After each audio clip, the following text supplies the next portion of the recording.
June 2nd at 8 p.m. Eastern on ION. Learn more at spellingbee.com.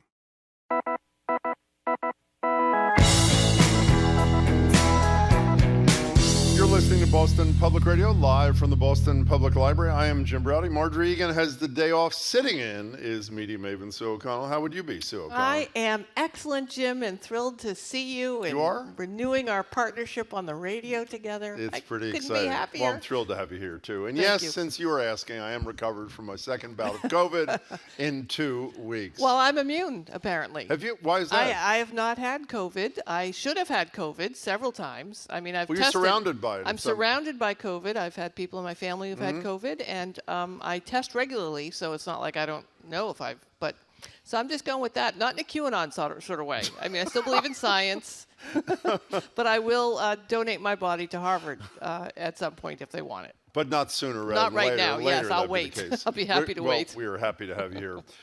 You just heard the national news obviously talking about the nation's second deadliest school shooting in Uvalde, Texas. Since then, nearly every argument from the no gun safety measure ever crowd against stricter reforms on guns has fallen apart. Remember that good guys with guns? Well, the police in Uvalde spent more time and resources holding back distressed parents than intervening with the shooter, with orders from the district police chief not to breach the classroom. And the argument that laws won't stop prospective gunmen from purchasing firearms if they really want to, well, the Uvalde shooter waited patiently for his 18th birthday to purchase his weaponry. Massachusetts has some of the strictest gun laws in the state. You heard the governor, Baker, on our show last week, advocating for the federal government to adopt our rules, and we have among the lowest rates of mass shootings in the country. So, with the arguments, the primary arguments of the opponents of sane gun safety reform disappearing, will anything finally budge? Give us a call or a text at 877-301-8970. You can tweet us at BOS Public Radio. Is it naive to think that anything, even on something as modest as background checks, which a mere 88% of the public support, will happen, Sue O'Connell? So I think the good news, if there is any at all, or the optimistic take, or the realistically cautious optimistic take, is there's an entire generation now of kids who are under 30 who have grown up with these shootings and are not tolerating them. You know, they are becoming activists. They are seeing that just like, you know, when we had to hide under our desk thinking that if the Russians bombed us, we were going to be fine, and we grew up to realize that was ridiculous. They're seeing that their actions of these drills are just no good, and the actions by the people who are elected officials is no good. So where does that get us? I think that there's an energy now with younger people who are going to help to push this through. I mean, the reality, Jim, is that most of the deaths by firearms in this country, the firearms are probably legal. You know, 54% of deaths in this country by firearms are death by suicide with firearms. I know that, yeah. And those firearms are usually legal. So the question now becomes, are we just going to accept death by firearms as a leading cause of death for children and people trying to shop in the grocery store, or are we going to take action? Well, I hate to temper your optimism. I've said this on the show a couple of times. Again, our number is 877-301-8970, both for texting and calling. I've mentioned this on the show. David Hogg with John Rosenthal from, obviously David Hogg is from Parkland High School, now a huge advocate and has been a huge advocate for gun safety measures, and John Rosenthal, Stop Handgun Violence, on TV with me about a month ago, and I'm paraphrasing, but Hogg, I said, is there any hope? He said a variation of what you said, but not as optimistically. He says, your generation has to die, essentially. Right. He said older people who have been the obstacle here, when they disappear, those young people you talk about, Sue, can make sure reform happens. That's a hell of a long way. You know, another example of arguments falling apart, the humiliation of Ted Cruz the other day by not a reporter from the United States, but a British reporter from Sky News. His name is Mark Stone. He encounters Cruz at a vigil for victims of the mass shooting in Uvalde, and this reporter was what every good reporter should dream of being: relentless. Here it is. But why does this only happen in your country? I really think that's what many people around the world they cannot fathom. Why only in America? Why is this American exceptionalism so awful? I'm sorry you think American exceptionalism is awful. I think this aspect of it. You got your political agenda. No, it's God, honestly, God love you. Senator, it's not. I just want to understand why you do not think that guns are the problem. Let me tell you something. If that happened to me, if a reporter came up to me and was as relentless as that, and I was as embarrassingly clueless, I wouldn't come out of the house for a month. His response is, you've got your political agenda. God love you, because he can't answer the question, because the answer is guns. That's the answer to the question. And, our cousins around the world, our cultural cousins like Great Britain and Australia and New Zealand, I heard an interview with these researchers, I think it was BBC, and they talked about the school drills, and the reporter says, like, no, wait a minute, every single child in America goes through a drill in case there's a shooter, and you don't think that's a problem? You think that that's okay? That was a shocking bit of information that we've just come to live with, that it's normal. And it's not. We have to accept that this is abnormal when we compare ourselves to other societies that we have things in common with. So, David, you were in what you describe, I think accurately, Marjorie would agree, as picturesque Tiverton, Rhode Island. You're now on Boston Public Radio with Sue O'Connell and me. Hey, David, welcome. Yes, that's right. Can you hear me? We can, yes. Excellent. All of a sudden, the Republican Party is troubled by mental health issues. And that seems to me that it's just an opportunity to create another class of thought crime. So my point is that the real mental health issue is that you have 400 million weapons, guns whose purpose is to inflict sudden, violent, horrific death, and yet deny that that something horrible is going to happen just on the odds of anything happen with 400 million of these things around. Yeah, I mean, we don't even address the issue of accidental deaths by firearm, toddlers who accidentally shoot their parents because the weapons haven't been stored correctly. I think, David, to your point, if people who own guns, legally own guns, would just take action within their own homes to start to reduce gun deaths overall. Certainly we pay attention when we have these horrific mass shootings, especially when there are babies involved. But, there are lots of deaths by firearm that happen that are completely preventable. So if you're a gun owner, make sure that you have your gun locked up properly. Make sure that you have the ammo separated for it. Get a gun lock, trigger lock on it. And if you have someone in your household who is in distress, make sure they don't have access to the weapon. These are steps that each of us could take that would reduce firearm deaths, both by crime, by accident, and by, unfortunately... Well, red flag laws would help, Yep. like they do in that latter case, and thank you, David, for your call. One place where I disagree with you, the fact that something's legal doesn't mean the law doesn't need fixing. As I said, this murderer in Uvalde was 18. Mm-hmm. He waited till the day of his 18th birthday to buy the first AR-15.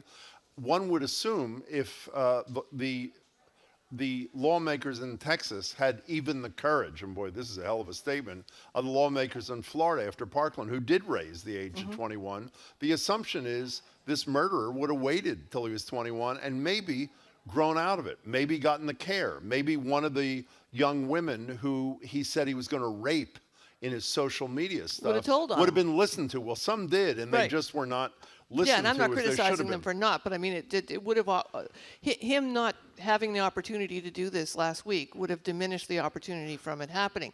And the other thing is that in Texas, they had the gall to point to Chicago, right? There are a multitude of firearm deaths and crimes, but the legal weapons, they start legal. Right? Yeah. They get purchased in places where you can get weapons and then sell them illegally. So it's not as if we're not all connected here, these 50 states, that the weapons that are used illegally, purchased illegally, start out legal somewhere unless they're a ghost gun.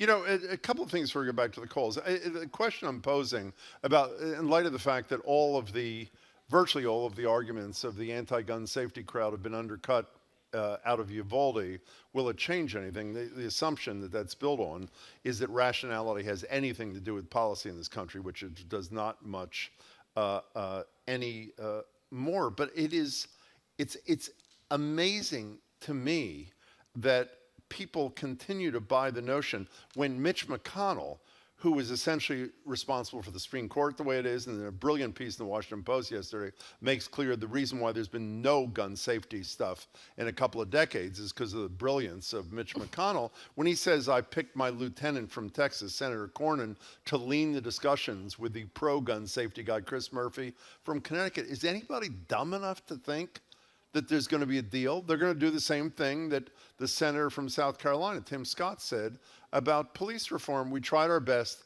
The Democrats were unreasonable, and nothing is going to happen. But I'll tell you, if you are an undecided soul, go read every argument the anti-gun safety crowd has made, and I am telling you, they all were undercut. The emperor and the gun safety opponents have no clothes. Joe Quay, you're in Roxbury. You're on Boston Public Radio. Thank you much for your call. Welcome. Hello. Hey. You're Hi. on. So I just have a question. Sure. Okay, so I understand that the recent shooting happened in Texas. I understand that gun violence is still a major issue. So my question is this. So when we talk about gun violence, why are we not having this conversation when gun violence happens on a regular basis in Dorchester, Roxbury, Mattapan, Hyde Park, Chicago, New York, San Francisco, Los Angeles, Portland? Do you not care about black lives being shot on a regular basis? Why are we not talking about gun laws in the black community? Do you understand that gun violence happens to black people on a regular basis and no one seems to want to talk about it? When are you going to address black lives if you actually care about black lives? Well, because nobody does care about black lives. I mean, the answer is the members of Congress, Joe Quay, you answer your own question, don't give a damn about people of color. Were the kids of color in Uvalde not kids? Mostly, I think almost all, if not all, Latino. I assume they wouldn't give a damn about them either, nor about the people in Buffalo. I mean, isn't that the obvious answer? The sad but obvious answer to your question? You don't care about black lives? You also don't care about black lives? So, yeah. I didn't say black. No. I didn't say do. blacks did not. No. I said leaders in this country, Congress, yeah. overwhelmingly white in Congress, care about people who look like them and live like them. And for the most part, they are not black people. I mean, that's the answer. I know it's not satisfying, but don't you think that's why? Yes, I'm well aware of the fact that black lives are not being cared for in general. So I can't hear you. You're breaking Say up it on again. us, Chuck. Congress, Democrats who care about black lives. They're not doing a good job right now. Joe Quay, we got to let you go because it's a win thing or something. Yeah, but you said something about Democrats. I assume that if Democrats had enough of a majority, they care enough of black lives to do something. Congress is split, and that split results in inaction on this front. I think your retelling of the facts is absolutely accurate. And again, the way to address those deaths and those crimes is also a complex issue, right? Which Congress has a very hard time doing, right? Being involved in the communities, making sure that poverty isn't as crippling as it is. Stuff, all of that stuff, making sure that there is a decent education, make sure that families have support, make sure that there's a safety net for families that are suffering from what society does to them. And again, if you have gun laws in all 50 states that make it difficult to get guns, then there would be fewer guns. I mean, there are places all around the world that have the same sorts of problems that we have in America, but they don't have as many gun deaths. You know what they also don't have? The Second Amendment. Right. I mean, a lot of people this weekend tweeted about Australia in the mid-'90s after Port Arthur massacre and how the conservative prime minister swept through legislative changes that resulted in the voluntary surrender of hundreds of thousands of weapons. Not only is there a different culture, there's no Second Amendment. And we've got it for now. We've got to take a break, Sue O'Connell. All right. Stick around. You're listening to Boston Public. From the GBH Newsroom, a new series, Priced Out, the fight for housing in Massachusetts. Since 2011, the price of a single-family home skyrocketed. In Brockton, 155%. East Boston, 226%. The increasing cost of housing and the people struggling to stay in their communities. When somebody is unstable in their homes, everything is unstable. Coming soon on GBH 89.7 and at gbhnews.org. Our programs are made possible thanks to you. And safety insurance. Cyber attacks aren't going away. You can talk to an independent agent about cyber coverage from Safety Insurance. Safety Insurance. They'll help you manage life's storms. even the cyber kind.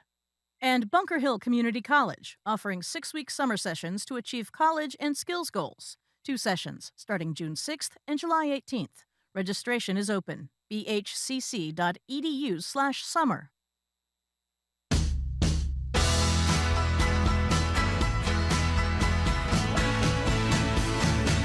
Welcome back to Boston Public Radio. Jim Browdy and Sue O'Connell. Sue is sitting in for Marjorie Egan. And we're talking about the fact that since the massacre in Uvalde, virtually every argument, every mantra used by opponents of any gun safety reform have been blown away, totally undercut. Most significantly, I think, is the one that the solution to bad guys with a gun are good guys with a gun. Well, there were a lot of cops with guns who did absolutely nothing except restrain parents from going in themselves to rescue their children. 2 funerals of 10-year-olds are happening today, and we're asking if the fact that the arguments of the opponents have been totally undercut in the last week will have any effect on lawmakers. I assume the answer is no, but we wanted to hear what you had to say. By the way, a guy who also has absolutely no idea what he's talking about, that'd be the former president of the United States.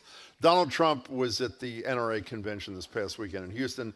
Here's a little piece of the nonsense that he was spouting. The existence of evil in our world is not a reason to disarm law-abiding citizens who know how to use their weapon and can protect a lot of people. The existence of evil is one of the very best reasons to arm law-abiding citizens. You know, there's no such thing as evil in terms. I mean, there are preventable things that you can do. It's not magic. This isn't like a hocus pocus moment where a witch is putting spells on people to go out and get guns and shoot. This is not a TV movie or a movie. And I'll tell you, as someone who was a member of the NRA. Oh, I forgot. Back the in the junior NRA. I was a junior NRA member in the 1970s. I was nationally ranked. I have expert status. I'm a former gun owner. I owned a Mossberg 22 bolt-action rifle. And when I was in the NRA, although it was starting to shift, all we talked about was gun safety. It was about sport. It was about target practice. It was about gun safety. And, we can't underestimate how powerful the NRA has been and the gun and weapon manufacturers in changing the discussion of why you need a weapon at home. And as someone who has been beaten up 3 times, I got to tell you, you never know when you're about to get beaten up, and you're not going to pull your gun out and protect yourselves. I've had a number of conversations with gun activists who say, well, if you're armed, you can prevent things. And, that is unlikely. And if you think that if someone on site had a weapon at the school and they were black or brown and they had their gun out when they were trying to protect someone and the police showed up, you know immediately what would have happened, as has happened in the past. There are a number of black and brown people who have pulled out their guns to protect people, and they're the ones who ended up getting shot. Amen. By the way, do you know who Nev Schulman is? No. Neither do I. He posted on Facebook this brilliant thing. I can only read a piece of it right now. How about we treat every young man, who wants to buy a gun like every woman who wants to get an abortion? Right. Mandatory 48-hour waiting period, parental permission, a note from his doctor proving he understands what he's about to do, a video he has to watch about the effects of gun violence, on and on and on. Nev Schulman, check it out. He nailed it, and he nailed it. Tony in a car, you're next on Boston Public Radio with Sue O'Connell and me, Jim Browdy. Hi. Thanks for taking the call. I love the show. Listen every time I can. Thanks. I just wanted to say my late dad was a collector and hunter, and when he passed away, I inherited a whole bunch of guns, and I since got most of them. I kept a few for sentimental reasons. With everything going on lately in the news, and everything is so frustrating on a personal level, I just felt like I had to do something, so I made the decision just to get rid of the last few that I had in my house. I don't hunt. There's no reason to have them. So I just felt like, just sit and, thoughts and prayers and wait for the government to do something. It just felt like on a personal level, it was something concrete that I could do and just get them out of my house. Well, I am glad to hear it, and I wish there were a lot of people who have your perspective, Tony. How did that feel when you got rid of them? It's great, and I got to tell you, as much as listening to this show brings me down, they say misery, enjoys company and all that, and these days it just seems like there's not a whole lot of good in the news, so I appreciate your show very much. It's a little bit of sanity. Tony, a little bit. Thank you very much. I'll pass it on to Marjorie. Thank you so much for your call. 877-301-8970. You know, the other amazing conversation about this, and this is my perspective. I'm a little less critical as I learn more about the police who are in the hallway waiting to get in, because as I'm learning more, they wanted to go in. There's reports. Some did go in originally. Right. And I think we shouldn't gloss over the fact that at that point they understood what weapon the shooter had. And they understood the danger of that weapon with 15 or so police officers fully armed. So if they understood the danger of that weapon, why are we allowing an 18-year-old to purchase that weapon? It is a weapon of mass destruction that fully armed police officers and law enforcement were afraid to encounter. I mean, so where is law enforcement on this? Why are law enforcement not coming out saying, listen, Second Amendment, great, but we can't face down an 18-year-old with a rifle to save children, and we're the most armed police force, I think, almost in the free world. So what's the point here? By the way, I don't think your criticism is fair. I mean, a lot of the police chiefs and police groups actually are on the right side of this issue, not just because they care about kids, they care about themselves, as evidenced by that. I think the fairer question off your fact pattern is, why isn't that convincing the boys down the street and girls at the NRA convention that maybe somebody should? You know what I never understood? I'm sure this is naive and stupid. If I were the NRA, as opposed to being, and ultimately they are going to lose. I hope it's now, but ultimately they are going to lose. Why don't they buy into the most insignificant reform, like background checks, which are sane but would prevent very little of the carnage we've seen in this country, and then for the next 30 years, say, you can't say we don't participate. The number one item on the Democrat agenda was gun reform, and we bought into it, particularly since 85% of their own members. So are you still a member of the NRA? No. So, so they can fundraise. They can fundraise off this. The NRA, in the late 70s and 80s, became a money machine. It wasn't about protecting the Second Amendment or protecting hunters and sports people or smart gun ownership. They can fundraise off of their stance. They don't care about the safety. And then you've got these other groups that are starting. The idea of let's get rid of the NRA and our problems will be solved. You've got these white supremacist gun groups that are coming together. I mean, the problem is not going to be solved by the NRA going away. Rick in Cambridge, you're next on Boston Public Radio. Thank you for calling. Hi. Hi. Hi. Thanks for taking my call. So I would like to, I'm a retired teacher. Yep. And I would like to reinforce the point that Sue made, and I'm sorry this is not addressed more frequently, and that is the emotional health of students and what it must be like going through these drills, having these shootings. It must be terrifying. The drills are a constant reminder to them and to teachers, faculty, and staff, you might not be safe in school, and we are doing these because somebody with a gun is going to try and kill you. And we know that the emotional health of our students, of our youth, is terrible. And it's been getting worse, and part of the blame is on COVID, which is a contributing factor. But just think what it must be like going through these drills, seeing and hearing about these shootings. It has to have a very devastating effect. And Rick, to your point, Rick, I would say as well, and to the earlier caller's point from Roxbury, I live in Roxbury. My kid went to Boston Public Schools for high school. And there were a number of lockdowns because there was gun violence outside of the school, right? So it's a very deep issue. It's not just about the school shootings per se with a school shooter on campus. It's also about the guns violence that is happening around the schools. So many of her teachers had baseball bats that they kept by the door. And a number of times I went to pick her up and I couldn't get her because there had been a shooting, a block or two away from the school. This is what they're growing up with. Rick, thanks for your call. Let's read a text or two. Here's from Sarah. She's from a family of gun owners. I myself chose not to partake in using them anymore, but did used to shoot when I was younger. I'm now 21. I've never been more disgusted in the lack of action from responsible gun owners. I watched Fox the other day, she writes, to see how the brainwashed half lives. One of their guests was talking about how liberals don't understand guns. They think 100 rounds of ammunition is way too much. When I'm at the range, I need at least 20 rounds to get my scope right.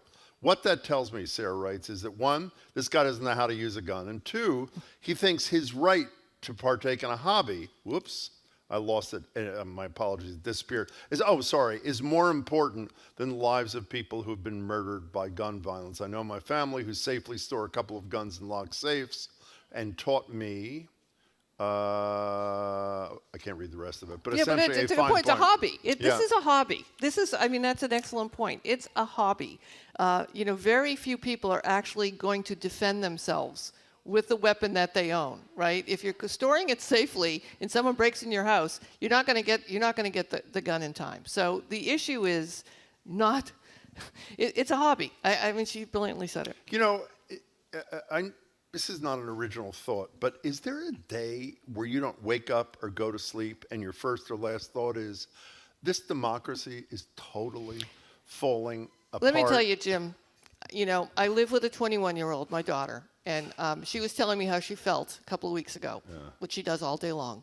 And I said, do you ever wonder how I feel? Do you ever ask how I feel? And she said, I know how you feel. You feel dread.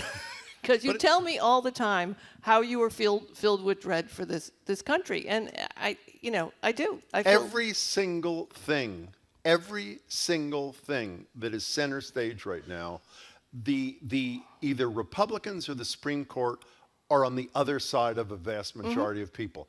88% want background checks. 75% want a ban on assault weapons. 66% want Roe v. Wade not to be. I can go on and on down the list. Same-sex marriage, acceptance of LGBTQ people. It is an overwhelming majority, but somehow, not somehow.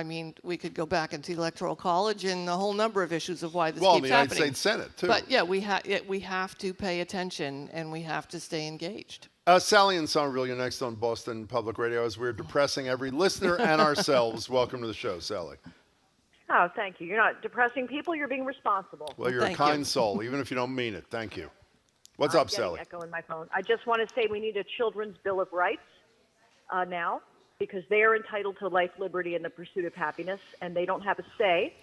And our Senate has been bought and paid for by the fossil fuel industry and the gun industry. These adults are not being responsible. They're being cynical. They are being anti-life. And we actually need a new constitution, because clearly the one we have now that was ratified by a small number of white landowning men more than 200 years ago is not up to the task. But we do need a Children's Bill of Rights. And it doesn't really matter about raising the age of gun ownership. There was a 29-year-old in Florida who recently made a threat against schools. And I'll just say about gun violence in the black community, a lot of that is black on black as well. So everybody's got a role here. But the Second Amendment starts off with a well-regulated militia. That was back in the day when George Washington was working with conscripts, a citizen army, back in the day against the British. It has nothing to do with what this purported business of people being allowed to own machine guns. Well, Sally, if I can interrupt you, because it's a brilliant call, but this purported thing about individuals owning guns, the Supreme Court in the Heller case a few years ago, by a one-vote majority, changed the course of events in this country when they determined that the clear language in the Constitution, a well-regulated militia, meant me and Sue and you. Yeah. Didn't mean we are a well-regulated militia. If we say we are, we are. We are, which gave an individual, for the first time in American history, a Supreme Court embraced right to own a weapon, which goes back to, again, how this Supreme Court and its predecessor, Supreme Court, have made this a far more dangerous, less democratic country. Sally, that was an excellent call, and thank you for making it. We just decided, we made a spot decision. At the end of the show, we have another opportunity for people to call in. We're going to continue this discussion about we'll keep going. reform so if you're on the gun safety give us a front. call back. Please. We're going to keep talking about shooting, but we're going to talk about shooting basketballs, which I think is a much brighter and happier moment. some, so we're going to take, for some pivot. Sports Authority Trenni Kusnierek, she is going to give us the full update on the Boston Celtics making it to the NBA Finals. You're listening to Boston Public Radio, 89.7 GBH.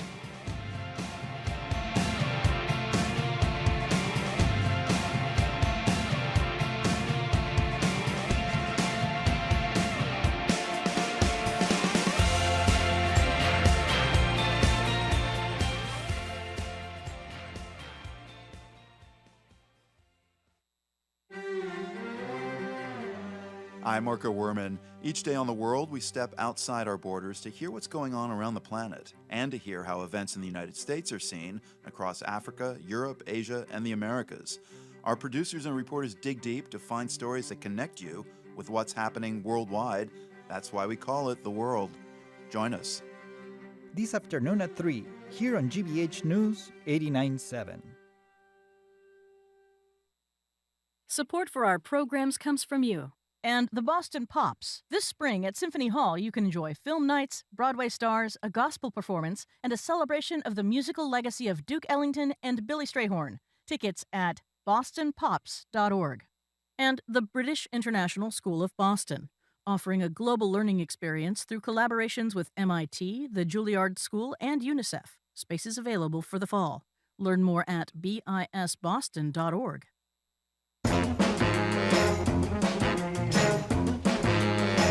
Welcome back to Boston Public Radio. Marjorie Egan is day off. Sue O'Connell is in. I'm Jim Browdy. Celtics have made it to the NBA Finals. Sue just heard that for the first time.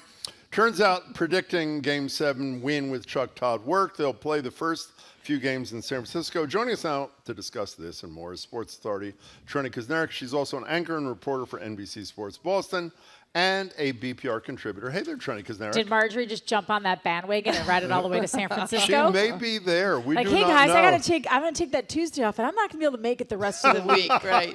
So, Trenni, usually I run into you in the makeup room over at the Boston Media Center for NBC, and you tell me what's happening. I haven't seen you, so are we really this excited about this? Is this a huge deal? How what's the update on our opportunity to be champions again? So, according to 538, which is like an ESPN stats machine, they also, I should point out, I think really incorrectly predicted the 2016 election, so maybe don't hold 538 to it, but they give the Celtics an 83% chance of winning the NBA title. What? 83%. I mean, listen, these are like, no offense to statistics people, but they're a little bit of stats nerds, right? Like, they really run through the numbers. I don't think they always watch the games and factor in things. The opposite is the betting lines are in favor of the Warriors. So the Warriors at last check yesterday were minus 150 to win, the Celtics plus 130, which is almost close to a push. Like, that's a pretty evenly matched series, and this is why. The Celtics are really, really good defensively. They are tenacious, they are physical, and the Warriors, we had Cedric Maxwell on last night. He, of course, was the 1981 NBA Finals MVP with the Celtics. He's an incredible guy. It does the radio broadcast. Radio broadcast. Fabulous. He calls the Warriors tuxedo players. Which means they like style and they don't like to get their shirts dirty. The Celtics like to get down and dirty, and they haven't played a defense like this. So that's why I think a lot of people feel, and the Celtics have just historically matched up really well against a Golden State. They're the only team to have, I think since 2015 season to now, the Celtics are the only team with a regular season winning record against the Warriors. They're 9-7 against them over that stretch, including beating them on the road in Golden State this year. Now, Seth Curry did leave that game early in the first quarter because Marcus Smart dove for a ball and kind of took him out at the legs. There was some question about whether or not it was dirty, but this is great too.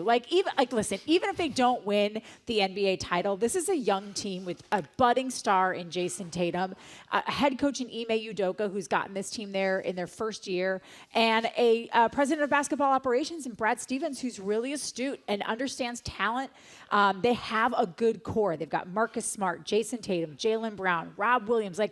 A lot of teams would kill for those four guys on their team. So I know you wanted to break down the lineups of the two teams did. ago, but he was that's great. the last time I watched. I was like, I don't even know if I was born when he played, maybe. Oh, that hurts. Okay, no, Watching on Twitter, so watching the game on Twitter, Okay. the reaction on Twitter, Yeah. it seems that the last series, yes, that the play was uneven and people were Yes. very critical about how they couldn't rely on the defense or the offense to just do what they were supposed to do when they were doing it. So how are they? Is it just because they're going to be playing, the Heat, and that's a different thing, or? This is why I have actually gone against 538, and my prediction is Warriors in 6, because the one thing that just drives me bananas about the Celtics is they are inconsistent. Yeah. They are very inconsistent offensively. So when Jason Tatum is not aggressive or he is double teamed, you just don't have, even in Jaylen Brown. I mean, I love Jaylen Brown. I think he's a great activist and he's a great shooter, but the guy cannot dribble the ball to save his life. Like, I mean, I'm not going to say I can dribble the ball better because I can't, but we're close and we shouldn't be. He also can't hit free throws. And then you've got like Marcus Smart, who when he's doing his job as point guard and facilitating the offense, it's awesome. But Marcus Smart likes to think that he's Jason Tatum or Seth Curry. I mean, there was a Steph point. Curry to you. Steph, what did I say? Seth. Oh, yeah, his brother is Seth, and I don't know why I always call him Seth. Whatever. Steph Curry, who's a great three-point shooter. And sometimes Marcus Smart just likes to think that he is Steph Curry, and is like in Game 7, he jacked up 5 wide open three-point shots and missed them all. Like at one point, I was like, they're going to lose this game. I wonder if they have that instinct, that closer instinct enough. I will say this though, they play better when they're underdogs. They play better when people doubt them, and they play better on the road than they do at home. It's a discipline issue as well while you're playing. I mean, it's not taking the three-point shot when just because you can't. Well, I used to play basketball. You did? Yeah. It's also just not thinking that Okay, because good. you have a 13-point lead with the 3 minutes and 35 seconds left, which they did against the Heat, that the game is over. Right. Like they tend to let their guard down too early and too quickly, and then teams come back. And let me tell you, Miami wasn't a great shooting team, right? Like Jimmy Butler just happened to have the game of his life in Game 6 to force a Game 7. And then, I mean, we could be having a completely different conversation today if Jimmy Butler hits a three-point shot. It was maybe a little ill-advised. You rushed it up the court. 15 it was a little, seconds left. Yeah, 15 seconds left, and then that cost them the game. But like that's how close this was, and I think that's why people like me are not like convinced that we will be having a parade down Boylston. Okay. Change topics, but stay on topic. Everybody, I'm not going to play you this because everybody has heard the brilliant Steve Kerr, who is the coach of the Warriors, saying he wasn't going to talk about a basketball game in their last series against whoever they were playing.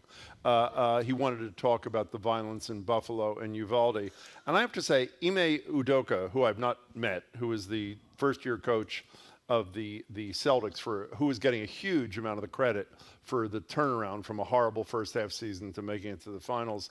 He emulated Steve Kerr the other night, Gabe Kapler, former Red Sox player who's now the manager of the San Francisco Giants, who said he will not come out for the national anthem because it represents what this country should be but is not. Here's Udoka at his post-game interview after they won this series. Here he is after he talked about basketball matters. This is the coach of the Boston Celtics. You sit back and think about 19 children and 2 adults, that don't get that. That's life or death. That's real, and that's something I don't want to be forgotten. The awareness of that just happened a week ago and seems to be pushed in people's memory already. And so change is needed. It's a game that we play, and regardless of the result, it's not life or death, bottom line. And so just keep that in our minds. I think that is huge. When it comes from an unlikely suspect, And it I was think unprompted. it is huge. It wasn't as though he was asked about it. It was completely unprompted. I mean, I have to say, once again, across the board, the sports athletes, coaches, media, no one held back after this. I saw WNBA players in post-game comments talking about the shooting. You saw NBA players. Obviously, everyone saw Steve Kerr. It was a piece of sound that went viral. Jason Tatum talked about it. Ime Udoka, both right after the shooting, and then of course Sunday night after this. I mean, even I don't know how much you guys watch ESPN, and I actually didn't see this live. I saw a clip of it later, but Mad Dog Chris Russo went off on ESPN's First Take, like in an impassioned 2-minute and 30-second rant about gun control. I didn't know My own station allowed me to do a 6-minute piece, a 6-minute monologue that we produced up with graphics and statistics about the mental health and gun violence, and how quickly we are to point the finger at mental health issues, but never drawing the correlation between mental health and gun and firearms, and that being a leading cause of death in this country, and that they're combined. And to the credit of all of these organizations, I don't know if you guys saw this, the Tampa Bay Rays and the New York Yankees. Yes, on their Twitter account. On their Twitter account, instead of tweeting in a game against one another, instead of tweeting about the game, all they did the entire evening was not just tweet stats about gun violence, but also mental health, domestic violence, offering resources to victims of domestic abuse, suicide prevention hotlines, and then calling for more gun safety action. I mean, it's whether or not it makes a change. I listened to your first segment. You know, it's hard not to feel helpless and as though nothing is going to change. The one thing I will say, and I said this in my monologue, the one area that I disagree with Steve Kerr is he said we are being held hostage by these lawmakers. And in my monologue, I said, no, we're not. We're not being held hostage because we have the power to vote them out.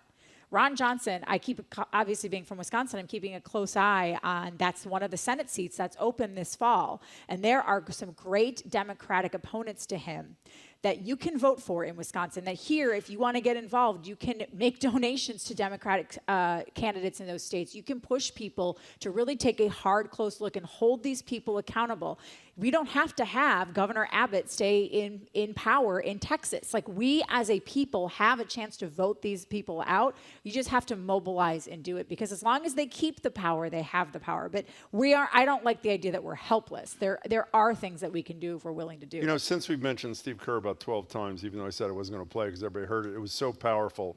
Here is just a little piece of what the coach of the Golden State Warriors, the team the Celtics are going to play starting Thursday, Steve Kerr, had to say last week. In the last 10 days, we've had elderly black people killed in a supermarket in Buffalo. We've had Asian churchgoers killed in Southern California. And now we have children murdered at school. When are we going to do something? I'm tired. I'm so tired of getting up here and offering condolences to the devastated families that are out there. I'm so tired of I'm tired of the moments of silence. Enough. You know, even if you're right about that hostage thing that you just hit, it was brilliant. Oh, it's brilliant. I mean, listen, that was just one tiny, So we've really made a pivot here from Colin Kaepernick taking a knee. Yeah, and absolutely. now we've got managers and professionals, the home office saying, you know, I'm not going to come out during the national anthem. So what's the reaction from sports fans who thought that Colin Kaepernick, who was protesting the death of black folks at the hands of police abuse, which is many times also with a firearm, what's the reaction from sports fans? I mean, listen, it's certainly not the same as it was with Colin Kaepernick. One, the NFL is the NFL, right? It happens once a week, and then it had a trickle-down effect where you saw it, right? You saw him take a knee, whereas Gabe Kapler is choosing to stay in the clubhouse. Yep. But let's be honest. I would say that, you know, based on the statistics that you guys shared during your opening segment, you know, a vast majority of people in this country are in favor of more strict gun safety laws.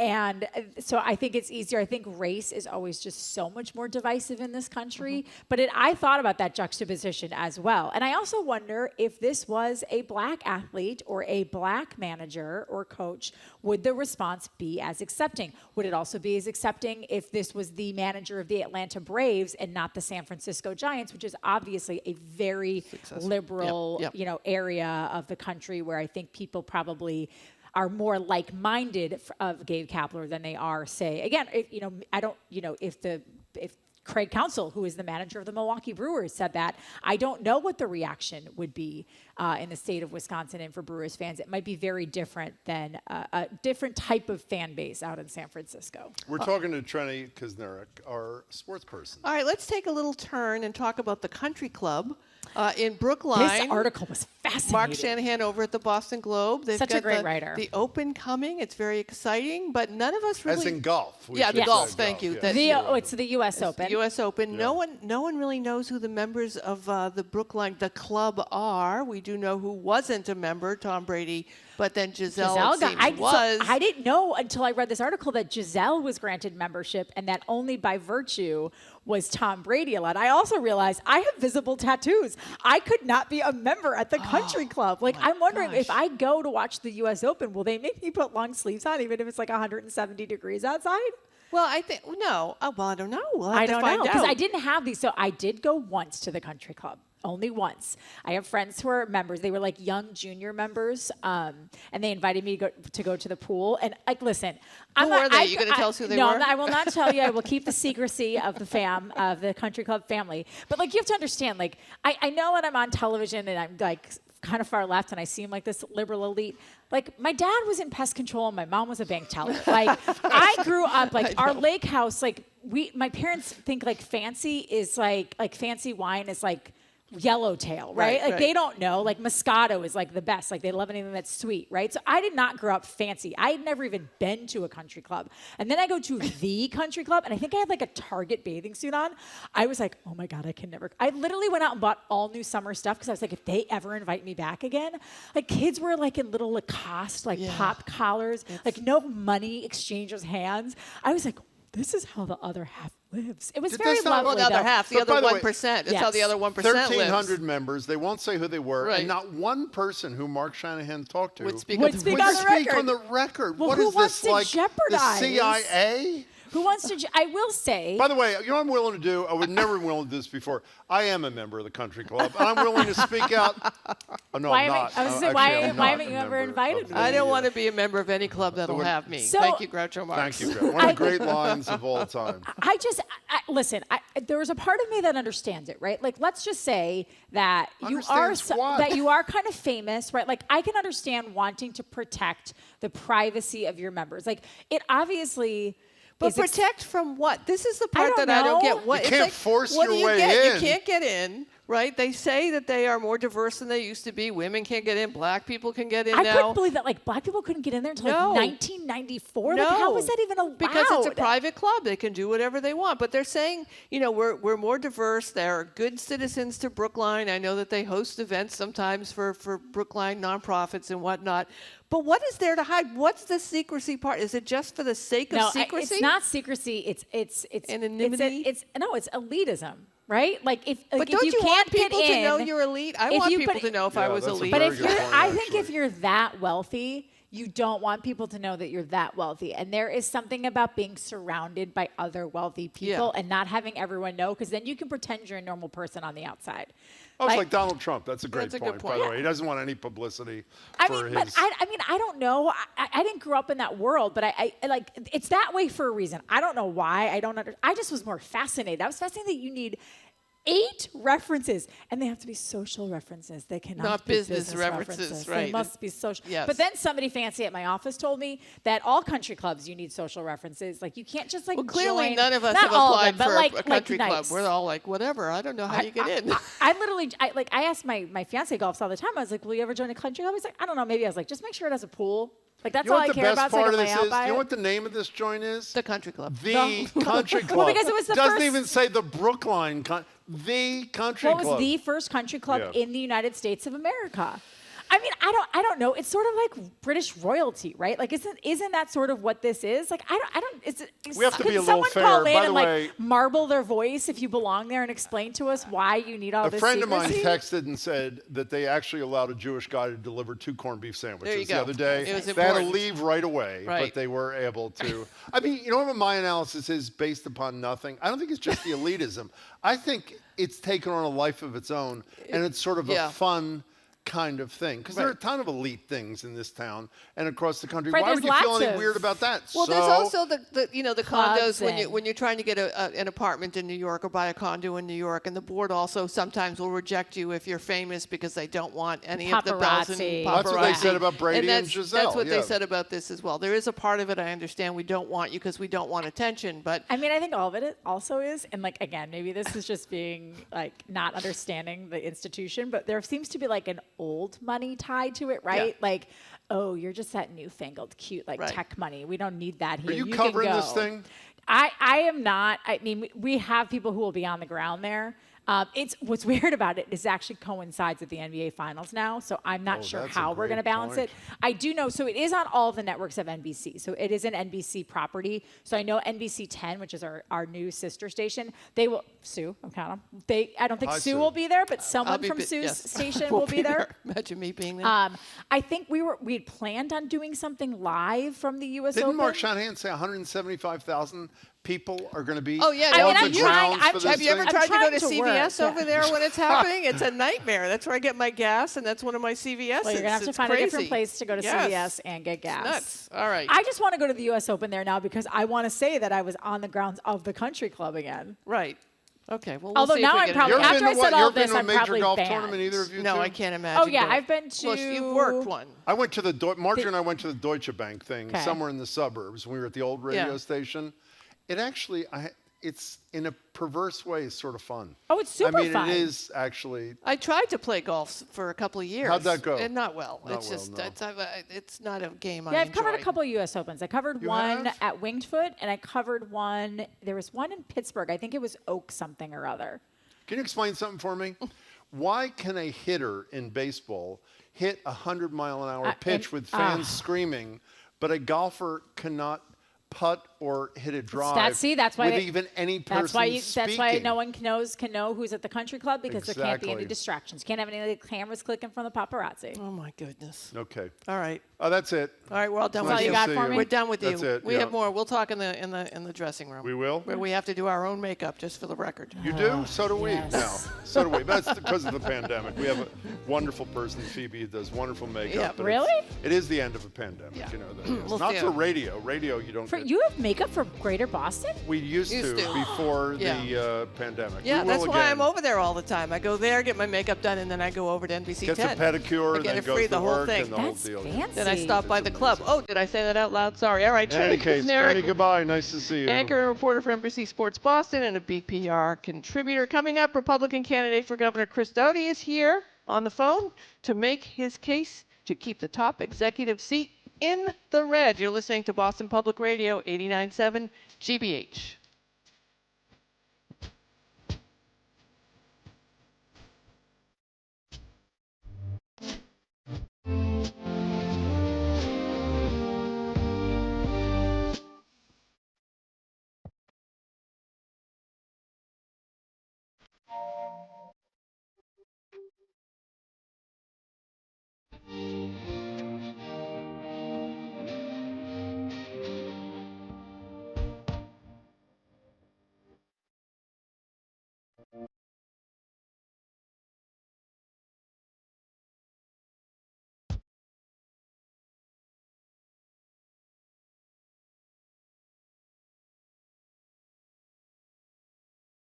It's not over yet.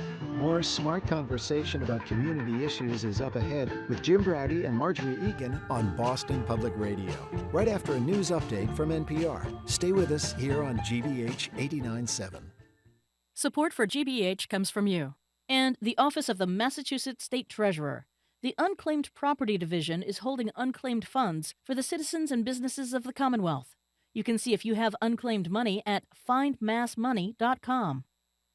Pulitzer Prize-winning reporters from the Star Tribune investigate the Minneapolis police in the aftermath of the murder of George Floyd. On Frontline, Police on Trial, tonight at 10 on GBH2. I'm Edgar B. Herwick III from GBH's Curiosity Desk, and this is 89.7 WGBH, WGBH HD1 Boston, online at gbhnews.org. Boston's local NPR. Ahead on Boston Public Radio, we are back at the Boston Public Library today. Hour 2 of our show starts with Rentham businessman and GOP candidate for governor Chris Doughty. Then GBH's Jenifer McKim has been reporting on corporations buying up single-family homes in Springfield and across Massachusetts. It's taking a real toll on the community of would-be homeowners. She'll tell us all about it alongside Rose Webster-Smith of the housing advocacy group Springfield No One Leaves. And I'm Sue O'Connell, in for Marjorie Egan. After Jen and Rose, we're going to have Boston Medical Center's Dr. Katherine Gergen Barnett back for Ask the Doctor. She's set to talk about rising COVID numbers, paxlovid rebounds, vaccines for the under fives, and yes, the monkeypox. If you've got a question, give us a call or text 877-301-8970. All that and more ahead on Boston Public Radio 89.7 GBH.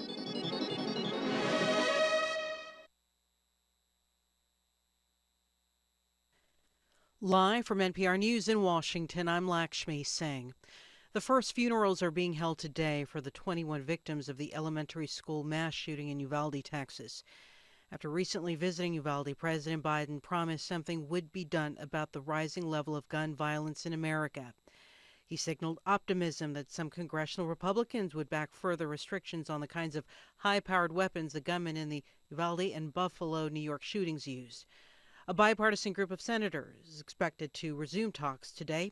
Moments ago at the White House, Biden reflected on the lives lost. There's an expression by an Irish poet that says, "Too long a suffering makes a stone of the heart." Well, there's an awful lot of suffering. I've been to more mass shooting aftermaths than I think any president in American history, unfortunately. President Biden speaking during a joint news conference a short time ago with New Zealand Prime Minister Jacinda Ardern, who led the effort in her country to pass tighter gun control measures following the 2019 mass shooting in Christchurch. The president is set to meet today with Federal Reserve Chairman Jerome Powell. NPR's Tamara Keith reports inflation will be on their agenda. Concerns about the economy and rising costs for everyday necessities rank at the top of the list of voter concerns this election year. Even Democratic voters are dissatisfied with the current conditions. That's a political problem for Biden and his party, and there are no quick fixes. According to the White House, Biden and the Fed chairman will discuss the state of the American and global economy. Inflation is a problem in many countries due to ongoing pandemic supply chain problems, and in part because of Russia's war on Ukraine, which is affecting fuel and food prices. The Federal Reserve is in the process of raising interest rates to try to slow inflation, while also trying to avoid too hard a landing for the economy. Tamara Keith, NPR News. The UN and humanitarian groups are warning of a global food crisis, partly driven by Russia's war in Ukraine. NPR's Nathan Rott reports that truckers are struggling to move more than 20 million tons of grain believed to be stuck in Ukraine. Russia's blockade of Ukraine's Black Sea ports is impeding the normal route for exports like grain and sunflower oil. Ukrainian officials warn that millions of tons of grain, which typically go to countries like Yemen and Egypt, is at risk of rotting in storage. There are slim hopes of an agreement between Russia, Ukraine, and other countries to allow exports to resume. Meanwhile, businesses are looking for other outlets, trucking goods to the Polish and Romanian borders on busy roads like the one I'm standing next to. Here at a town on the Danube River, truck drivers say they've been waiting to offload for more than a month. Nathan Rott, NPR News, Ismail, Ukraine. It's NPR News. Good afternoon. With the latest from the GBH Newsroom, I'm Henry Santoro in Brookline today.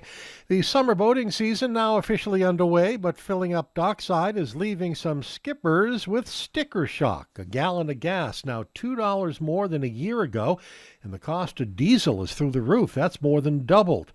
Quincy boater Maureen Fallon says they're slowing down to conserve gas. We have to think about how we're going to use our speed to best, maximize what's in the tank. Some mariners are offering fuel discounts to their members, marinas that is. They take away some of the sting, says Quincy boater Tim Harney. The gas prices haven't escalated as high as automobile. We're about $1.40 up from last year. The cost of filling up an average 20-foot boat right now is now more than $300. Fans of the late author and illustrator Theodore Geisel, best known as Dr. Seuss, will be happy to know that beginning this Saturday, the city of Springfield will kick off a year-long celebration of the Springfield native called Seussiversary that honors his legacy with all kinds of family-style activities. Seussiversary also recognizes the 5th anniversary of the Amazing World of Dr. Seuss Museum, the 20th anniversary of the Dr. Seuss National Memorial Sculpture Garden, and the opening of Ted's House and Innovation Center. For more information on this, you can visit springfieldmuseums.com. Sun, clouds, and a little bit chilly and windy out there today. We're at 66 degrees in Boston. This is GBH News. Support for NPR comes from NPR stations. Other contributors include Angie, formerly Angie's List, dedicated to helping homeowners tackle home projects from everyday repairs to dream remodels. Reviews, pricing, and booking are at Angie.com or on the Angie app.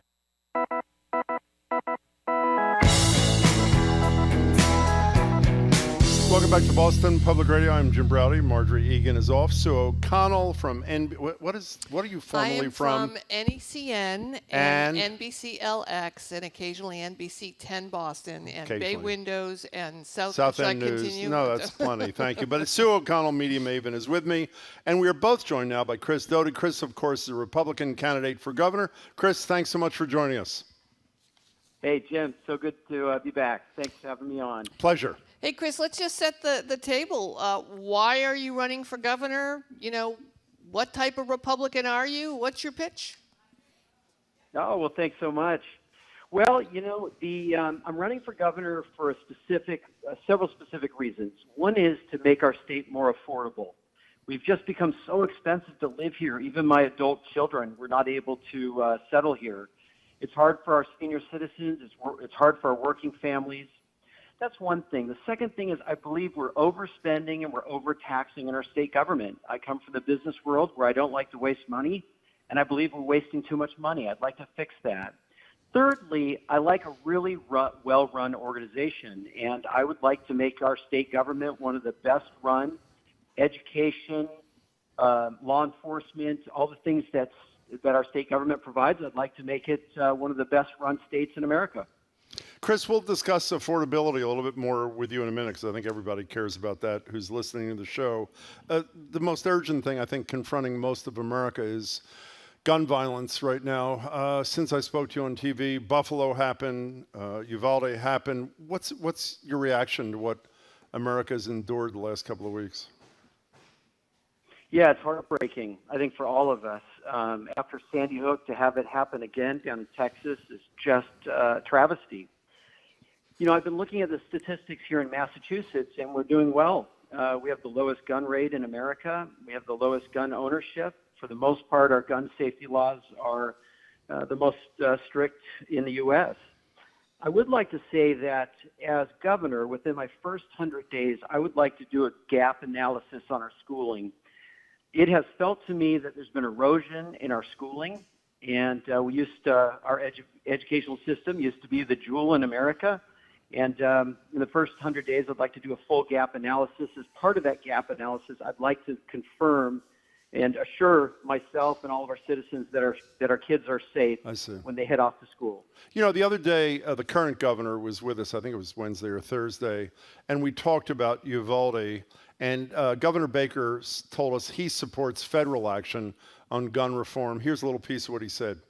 I really wish the feds would do some very common sense things that I believe most Americans can and would support to deal with some of these issues. And he went on to say, Chris Doughty, that some of the things the feds should do is adopt laws just like the laws that you described a minute ago in Massachusetts. Would you support the federal government, Congress, adopting federal versions of the kinds of gun laws we already have in the state?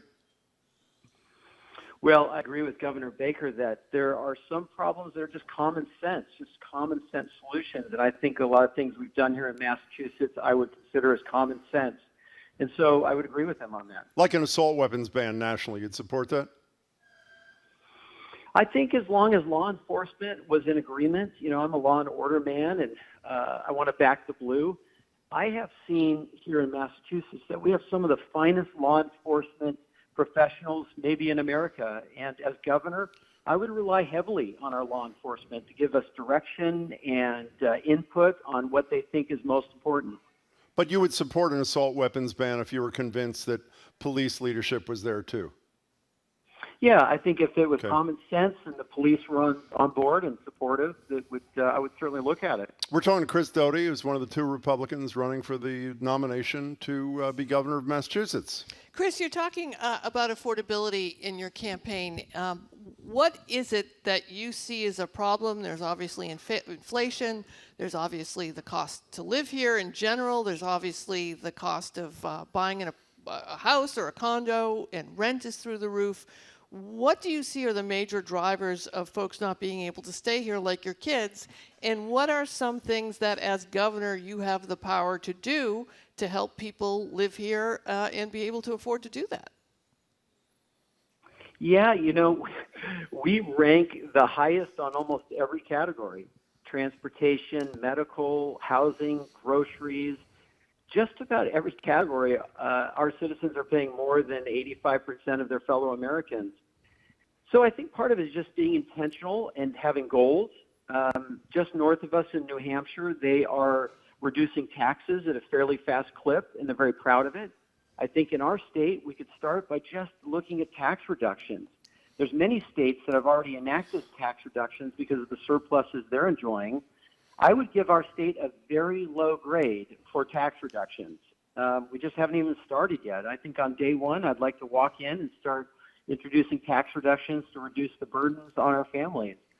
When you look at property taxes in Massachusetts, a lot of that is because our state government is using all of our state money.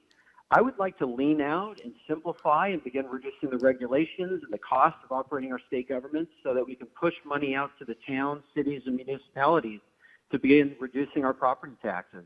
You also mentioned overspending, Chris Doughty, a couple of minutes ago when Sue asked you why you're running. What are a couple of areas where the state under Governor Baker has been overspending that needs to be reduced? Well, I come from the manufacturing world. I make auto parts down here in Rentham, and we have to sign contracts that require a 3% cost reduction every year. I would come to the State House with that philosophy. I would say to all state agencies, all right, let's set a goal to reduce our costs 3% a year, and over the course of time, we'll begin rolling that out to the towns. I think it's as simple as just having a goal and having objectives and getting everyone moving in the same direction.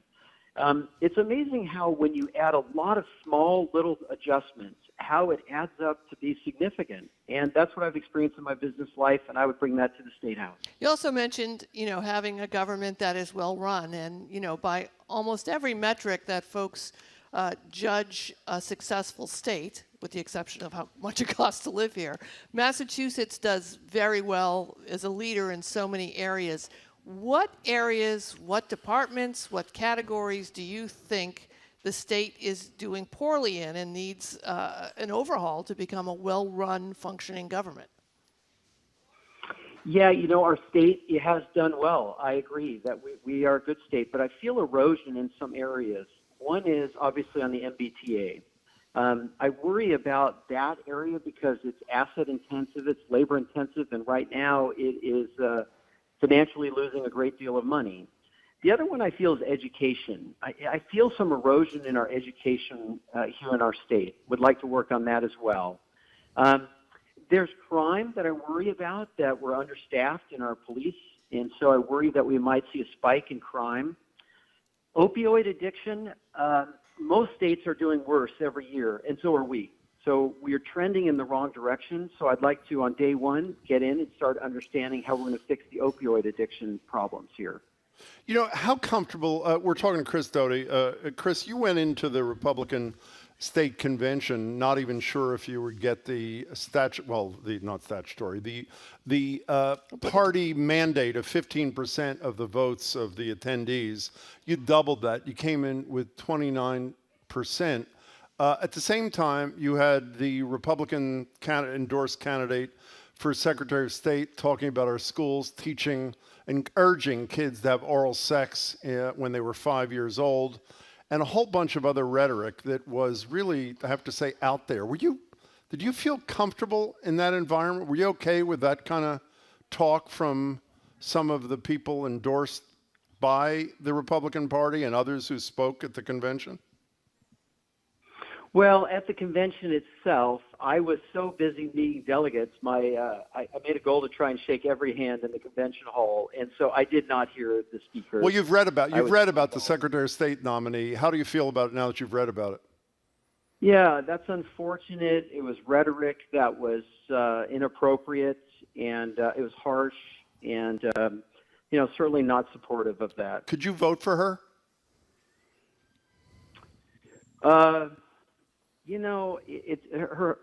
That was harsh language, and I think we have to hold people accountable for what they say. So that means you couldn't vote for her? Yeah, that might be a challenge for me, given that rhetoric that was said. And I think that in that, we have to hold ourselves accountable for what we say and do in public office. My opponent has said things that are really divisive. Like what? This is Jeff Deal, who will be with us, I believe, on January 9th. Like what, Chris Doughty? Oh, just his language about, things like sending people to the southern borders. He's pandered for votes where he says that he's for tax reductions but raises taxes. He just does things that seem too extreme to me. Speaking of too extreme, you said it would be a challenge for you to vote for this Republican-endorsed Secretary of State candidate. You and I were on TV. We talked about you voting for Donald Trump in 2020. You explained it. If Donald Trump were to run again, we have a hearing coming up, the first public hearing on January 9th, where a committee of Democrats and 2 Republicans going to be making the case that he attempted to lead an insurrection to overturn the results of a small d democratically run election. Could you imagine supporting Donald Trump should he run in 2024? I've been asked that along the trail, and I always say, I'm not focused on national politics at all. I'm just so focused on fixing the problems here in our state. Chris, with all due respect, who the president is has huge, huge impact on the 7 million people who live in Massachusetts. So I understand you're not focused on it, but I'm guessing that more than a few voters might want to know who you think should lead the country in 2024. Can you imagine voting for Trump a second time? Well, his policies were very beneficial for my business and my customers, and I think we're seeing it with the energy markets right now. So I think those policies were good. I also think it might be time for someone new to come into the Republican Party, maybe a next generation or someone else to come in. But what if Trump, I'm sorry, but what if he was the nominee? He hinted again at a Saturday night rally that he would run. If he was the nominee, could he get your support? Well, as I've said, I traditionally vote along party lines. Not always, but traditionally I vote along party lines. We're talking to Chris Doughty, one of the 2 Republicans running for the Republican nomination for the governorship. So, Chris, as we're about to enter LGBTQ Pride Month here across the country as well as Massachusetts, and Massachusetts, of course, being the home of marriage equality, the first place where gay couples could legally marry, and with the impending death of Roe v. Wade, and many constitutional scholars and activists and lawyers saying that so much hinges on Roe v. Wade, especially the right to marriage equality for same-sex couples. I'm wondering, if elected governor, what steps, if any, would you take to shore up the right to same-sex marriage here in the state? I believe every citizen is entitled to a few things, and as governor, I would work every day on it, and I'd measure myself against it. Everyone has the right to a good job, and I come from the private sector, so I want everyone to have good jobs. I want them to have an affordable life. I want them to have good schools for their children. I want them to feel safe in their neighborhoods and in their communities, and I want them to have a really well-run state government. So I will focus on that for all citizens. I believe all those things are important for everyone. We're talking to Chris Doughty. How would you, Governor Baker was not at your convention, and I think it's fair to say that the not terribly welcomed, I'm not saying by you, but by the chair, Mr. Lyons there, and some others. Would you serve in the Baker tradition? I'm not saying do you agree with every single decision he's made, but if people wanted to say, well, who's a role model in terms of governmental leadership in this state, would Baker be one of them? Who would be one of them, Chris Doughty? You know, people have wanted to put labels on me. They've asked, are you a Baker Republican or a Romney or a Trump Republican? Yeah. If I got to choose my own labels, these is what they'd be. Okay. A father, a grandfather, a reasonable, pragmatic businessman that likes to solve problems. I think you look at me as a problem solver, not as a social activist, but as the type of person you would hire to come in and fix things and make things run better. And so those are the labels I would give myself. Chris, I feel your pain. I absolutely feel your pain. And I say that, I'm making light of it, but I have a number of friends who are Republicans who look at this party now, both in the state and nationally. I just recently had a conversation with one who said, I can only look with despair, I think is the word they used, at the state party, who has an outgoing governor who is the most popular governor in the country. The most. Who by, almost every measure has been successful, has won the votes of Democrats, has won the votes of independents, is leaving a legacy where a Republican could take his place, and yet the state party has almost turned their back on him and can't wait for him to get out of office. How, and as my mom used to say, when you're in a room, you got to look around and see who you're with, and that's how folks are going to judge you, by who you're with. So how are you navigating this state party, which, from what I hear from you and what I've read about you, doesn't really align with your values and how you see yourself as a Republican? I've heard Governor Baker say a number of times that he's not focused on national politics. He just wants to solve problems and make things run better. I think I come from that similar vein. I just want things to run better. I recognize that in our state, the largest party are the unenrolled. And I hope they hear me, they get to know me, they meet me and say, this is a reasonable, pragmatic businessman who's fiscally conservative, which I am. I'm deeply fiscally conservative. I don't like to waste money. And a lot of the unenrolleds come over and say, this is the right person to serve as governor right now.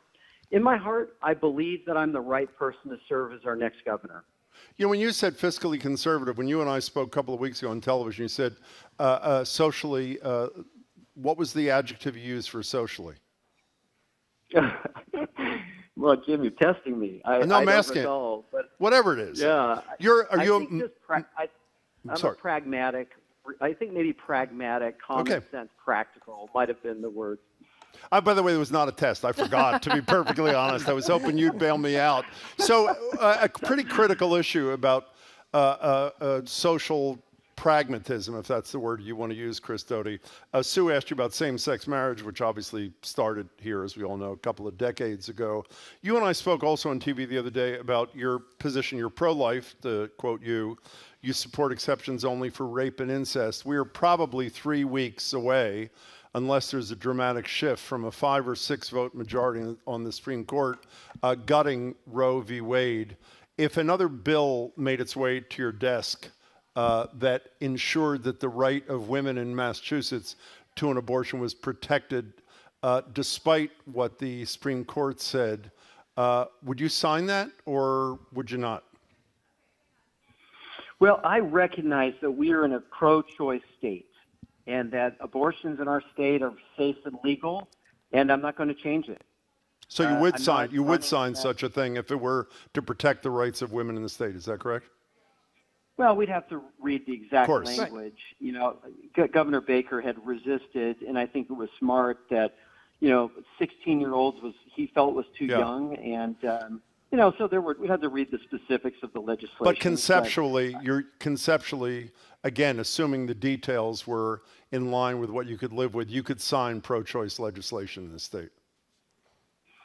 I think what you would say about me is that I have no intention on changing our existing laws. If there's new laws that come through, I want to be practical. I want to read the room, but we'll have to read the specifics if there's additional legislation that comes through.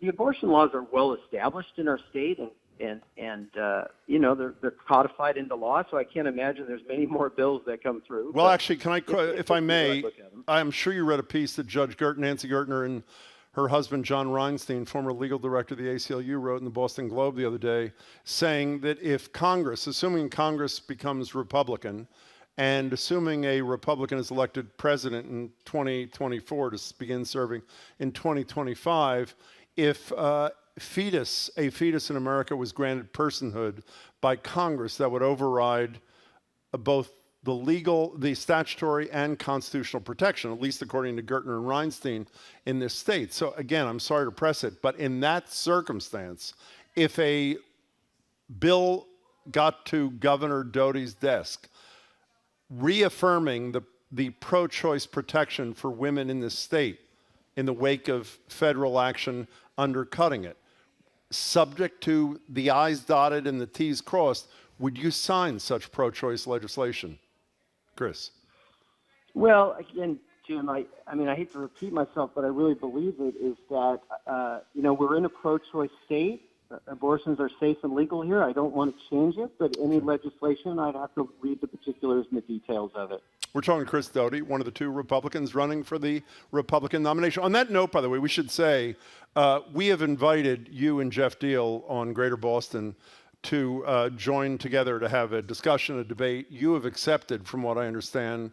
We have not heard back from Representative Deal, and we'll ask him on June 9th. But that is correct, Chris? That is correct. I look forward to as many debates as I can have. Good. So do we. There's a stark difference between the two candidates, and it's important that voters can see the difference between us. Could you do that again in one? You touched on it before when you were talking about Jeff Deal. Give us a paragraph rather than a sentence distinguishing the Deal brand of leadership with the Doughty brand of leadership, with as much detail as you're comfortable with, Chris. Oh, sure. Well, first of all, I have 30 years of executive level experience as a CEO of a complex organization. Jeff has zero experience. State government is large, it's complex, there's turnarounds, there's goals, there's key metrics. I've been doing those things for 30 years. Jeff has been doing it for 0 years. There's a huge difference between Jeff and myself. And, he's run for office 3 times. He's lost all 3 times. Applying for a job doesn't give you the same skills as being in the job. That's one. The other one is Jeff's very focused on divisive national issues. I'm running to unite our citizens, to bring us all together and to solve problems. And third, I've been part of the jobs and economy market in Massachusetts, and that's what we look for governors to do, is to have strong economies and a strong economy and good jobs. And Jeff hasn't done any of those things. Lastly, is that I'm endorsed by almost all of his colleagues from the state legislature. Imagine yourself, Jim, you leave your job and all your past colleagues endorse someone else. Well, that's likely to happen.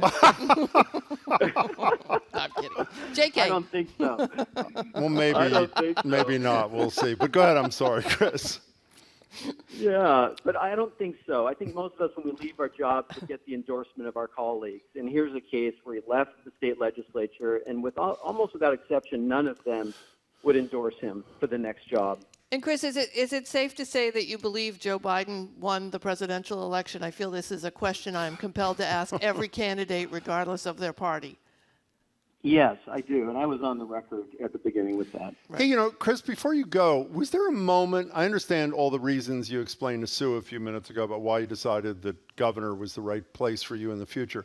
Was there a moment where you went from CEO of your company to all of a sudden saying, in light of that thing, I think I should pursue this job, or was it an evolution kind of thing? Yeah, it was evolution. I spent a couple years in Argentina in my late teens as a missionary, and I saw socialism and really came to believe that good government policy can be of such great benefit to people, and bad government policy can be absolutely crushing. I think that planted a seed as an 18, 19-year-old kid about good government policy. I raised my family here. I got an education here, and the state has been a real blessing for me and my family. And I was looking for how I could help how I could serve my fellow citizens, and this opportunity came up, and it just felt like I could do much good with the skill sets that I've developed to help our citizens. You don't think you could lend your kids a few bucks so they can afford to live here, Chris, or what? Well, there's a lot of families that I think are hurting right now, and I'm here to help, and I believe I have the skills, the motivation, the energy to help them solve some real life problems that people are living with, and I hope they hire me to do it. Chris Doughty, we really appreciate your time, and we hope we have that debate coming up. We will ask Jeff Deal about that on the 9th. Thanks so much for your time today. Appreciate it. Yeah, well, thank you so much. Thanks, Chris. I look forward to it also. Great, good. Chris Doughty, Republican candidate for governor, coming up. GBH's Jenifer McKim joins us to discuss her latest reporting on corporations buying up single-family homes in Springfield. We're going to hear from her and Rose Webster-Smith. She's the program director of a nonprofit working to keep homes in the hands of Springfield locals. You're listening to Boston Public Radio, 89.7 GBH.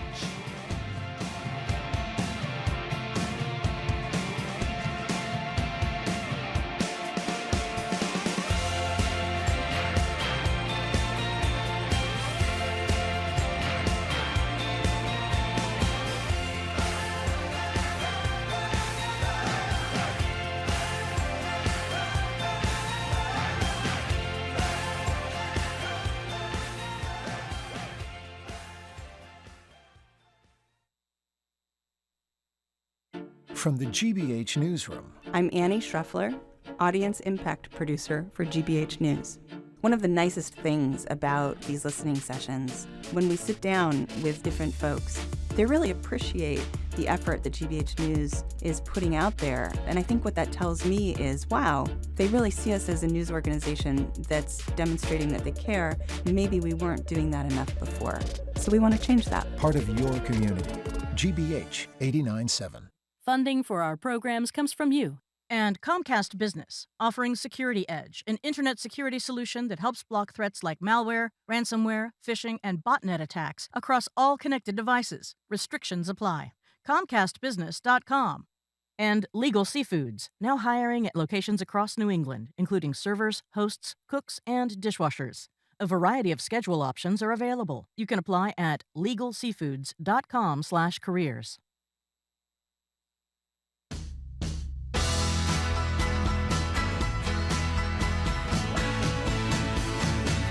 Welcome back to Boston Public Radio. Jim Browdy, Sue O'Connell sitting in for Marjorie Egan today. Investment groups are buying up single-family homes in Massachusetts and in places like Springfield. For many, that means eviction for lifelong homeowners, and for others, would-be homeowners, it means unaffordability.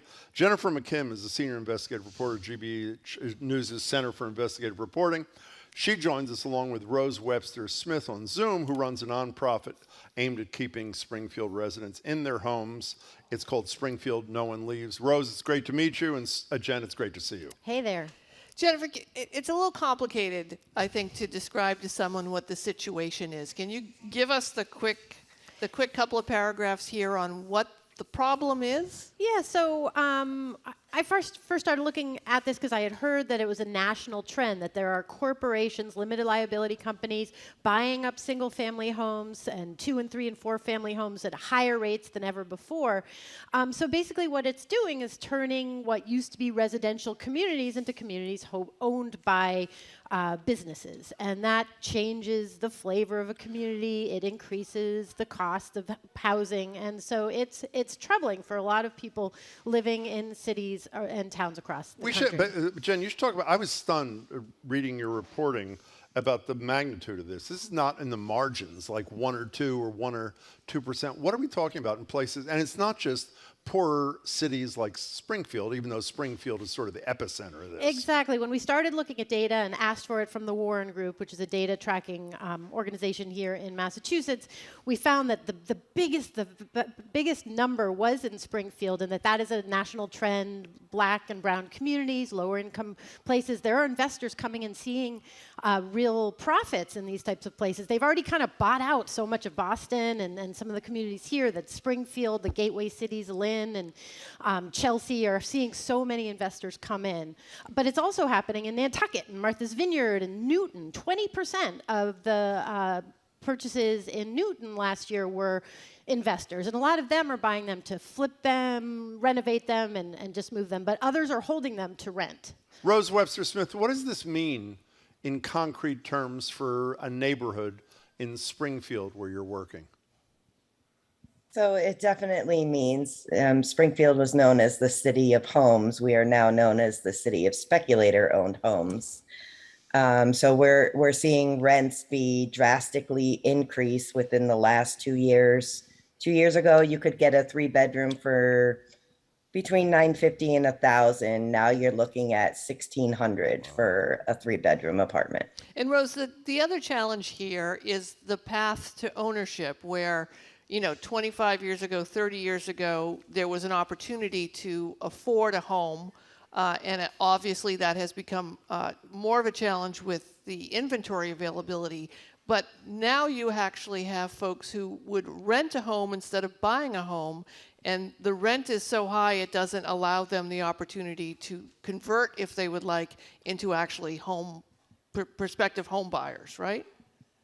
Oh, that's definitely true. You could be charged, anywhere from $1,600 to $2,500 for rent, but you can't get approved for a mortgage, right? So you're stuck in that servitude of always being a renter and never being able to access home ownership.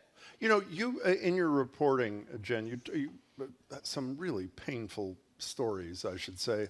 And speaking of home ownership, Christine Thompson thought she was a homeowner when her husband died. Can you tell her story, if you would? Sure. So Rose actually introduced me to Christine. She was one of her members. She was in her 70s. She had lived in the same home for about 50 years. Her husband died suddenly, and there was a lot of financial issues that happened. He pretty much left her in a type of financial ruin that she wasn't aware of. She had some bad advice from some lawyers, ended up filing for bankruptcy. Long story short is that she was foreclosed upon by this LLC that purchased her home. Limited liability corporation. Limited liability company called Ruby Realty. They're sort of local investors buying up a lot of properties in Springfield, and they basically said, it's time for you to go. And she said, can I buy it back? And they said, well, we bought it for $94,000. We'll resell it back to you for twice that without doing any kind of work at all. And so she basically couldn't afford it and had to move out with her adult daughter and school-age children. Do you stay in touch with Christine, Rose? We do check in, as we do with a lot of our members. So once you're a member of Springfield No One Leaves, you always are a member. And how is her life now after spending her half century in one house that was taken away from her? Well, she's still picking up the pieces and, transitioning from being a homeowner in her community for years. She's no longer in Springfield. Rose, can you talk about the ways that a community changes when it shifts from being folks who are homeowners or they're more stably, and it flips to folks who are there as renters and maybe more transient? Yeah, so what ends up happening is you have people that aren't invested in their communities anymore. So, a lot of our housing here in Springfield, it's not your big buildings. These are 2-family, 3-family, 4-family. Usually, for years, were owner occupied. And as we got nailed with the foreclosure crisis. In 2008, Western Mass actually never recovered from the foreclosure crisis. It never stopped here. So we're seeing a lot of people not being invested in the community. We have tons of speculators from Boston, Brooklyn, New York coming in, especially once the casino opened up in the downtown metro area. So what we're seeing is a disinvestment from the city of Springfield. When you have owner-occupant landlords, right, they're invested in their communities. They're invested in their neighborhoods. So they're invested in keeping the rents, if they have a good tenant, keeping that rent down so that tenant can afford to stay in their community. You know, Jen, one of the entities that is buying up these properties is not only featured in this series, but you did a corollary story on receiverships, which city governments are involved in, unfortunately, even though in some cases well-intended. They sure as hell don't work out well all the time. Tell us a little bit about yellow brick properties. So this was, again, when we started looking at the data that showed that so many investors were coming into Springfield, we called Rose up and other advocates, and they were saying there's this group called Yellow Brick Property LLC that's buying up all these properties, and they happen to own they name a lot of the things with limited liability companies is they create many of them so that they're sort of spreading out their liability. So they own all these different businesses with Wizard of Oz themes, like Ruby Red Realty and Wicked Good and all these different things. And they also have a social media site where they write and talk about bad tenants, dirty tenants. They show pictures of how they walked into a foreclosed property they just bought that was occupied. They persuaded people to get out and then just kind of looked about how dirty it was and filled. And it was just, I mean, what you hear from people who live in the community is they feel like they're really not, there's no empathy at all involved with these folks. Well, if you want to hear a little bit from the guys who are behind Yellow Brick, they have a social media presence. Here is the intro to a YouTube video. This is their attempt to teach viewers of the video how to acquire property through the receivership process.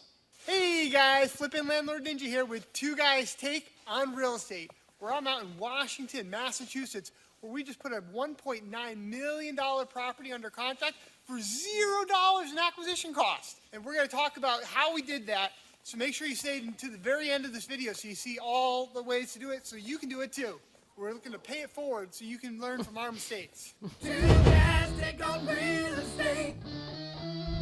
Really compelling to me. And so in terms of this receivership deal, for example, I mean, we talked about this when your report came out in March, Jen. In some cases, it makes sense. A property is either vacant or it's in disrepair, the homeowner's not dealing with it, but there's no disincentive for the receiver, a Yellow Brick, for example, to say the $3,000 in repairs really cost $11,000 to do, so that they put the potential price range when the homeowner has a repaired home out of his or her reach, and once again they lose where they spent most of their life. Is that not correct? Right. Well, when we started looking at this data and we realized about Yellow Brick is they made the first amount, a lot of their money doing these receivers, which is really finding what is supposedly an abandoned vacant home, fixing it up and reselling it. But yes, there was a lot of problems, especially at the beginning, of inflated prices and people who are still in the homes that lost them. And they were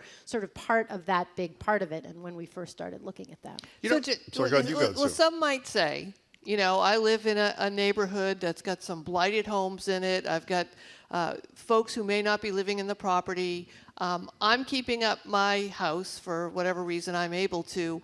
Why wouldn't I want someone to come in and buy a property, redo it, raise the value of it, which would thereby raise the value of my home and raise the value of the neighborhood? Correct, of course. Everybody probably who's lived in a neighborhood has had that bad neighbor and want their communities to be uplifted. But also there's a lot of people who've lived in these places for a very long time and for whatever reason couldn't afford some little fix-up and then ends up with issues related to losing their home in many different ways, including the receivership program.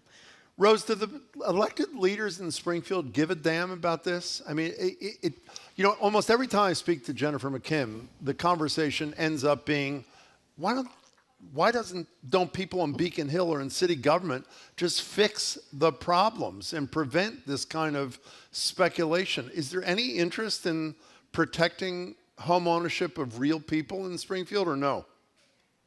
There is. I mean, you have to understand our type of government out here. You know, our city council is very responsive to it, but we also have a mayor who pushes for these what we call a code blitz, where our code enforcement walks these neighborhoods. They walk them with the police department, the head of code enforcement, the building inspector, the plumbing inspector, the electrical inspector, so that they can condemn a house within 24 hours. So, Jenifer, there's got to be, there are people on one end of the spectrum, right? That are problems, their homes are problems. That's always, right? But then there's this whole other bunch of folks who are on the bubble and are on the bubble for issues that are beyond their control. Why aren't governments investing in them or helping them to find ways to stay in their home? Or well, I think there has been those. We're facing an eviction crisis right now. After the pandemic and housing prices going all over the state, but particularly in communities like this, in the gateway communities like Springfield and Lynn and Chelsea, where that they were at one point affordable for the working people of this state, and it's getting much and much more difficult. So those folks are having to move out. So Christine Thompson had to move out 20 miles from Springfield, from the community that she's known her whole life. How about, you also, Jen, in your reporting, in addition to the appears to me, an absence of laws that would limit the ability for these speculators, whatever you want to call them, these LLCs coming in and sweeping up these properties and making huge profits on them and displacing people like Christine Thompson, and she's not alone. You also report that it's almost impossible to pierce the shield to find out who the hell these people even are. Is that? Yeah, I'm really glad you brought that up, because I found that was one of the most important and interesting things about this, that limited liability companies as a tool which is used by good and bad companies, by nonprofits and for-profits, but it's impossible to find out who owns them. So the only reason I know who owns Yellowbrick is because the folks talk to me. But generally, if you go look in the state records, basically it can have a manager, but they are not required. And for that reason, there's problems around the country. Research shows that limited liability companies are worse landlords, they evict more, and that there's other illegalities like money laundering, et cetera. And there's federal legislation to fix that, but not really. Well, how about state legislation? I'm sure people listen and say, Jim, you're the most naive person on the planet. If I read your report and I was a legislator, I don't care what my politics were on Beacon Hill, I would say, let's see if we can get a bill to Governor Baker's desk, I don't know, by like tomorrow. Basically saying an LLC has to disclose in any filing who owns the damn entity, period. It's not discriminatory. It doesn't penalize them. It doesn't inhibit their ability to make zillions of dollars. It just inhibits their ability to hide out from people who want to know who owns the house next door. Is there any move afoot there? I agree that is a good question, and I have not heard in Massachusetts. I know that in the state of New York that they have filed legislation just recently to do the very same thing. And there's other people who say this really is a problem that has to be at the federal level, but no, I have not heard anything yet in Massachusetts. Rose, can you talk a little bit about what the problems tenants have with when they have these LLCs as landlords?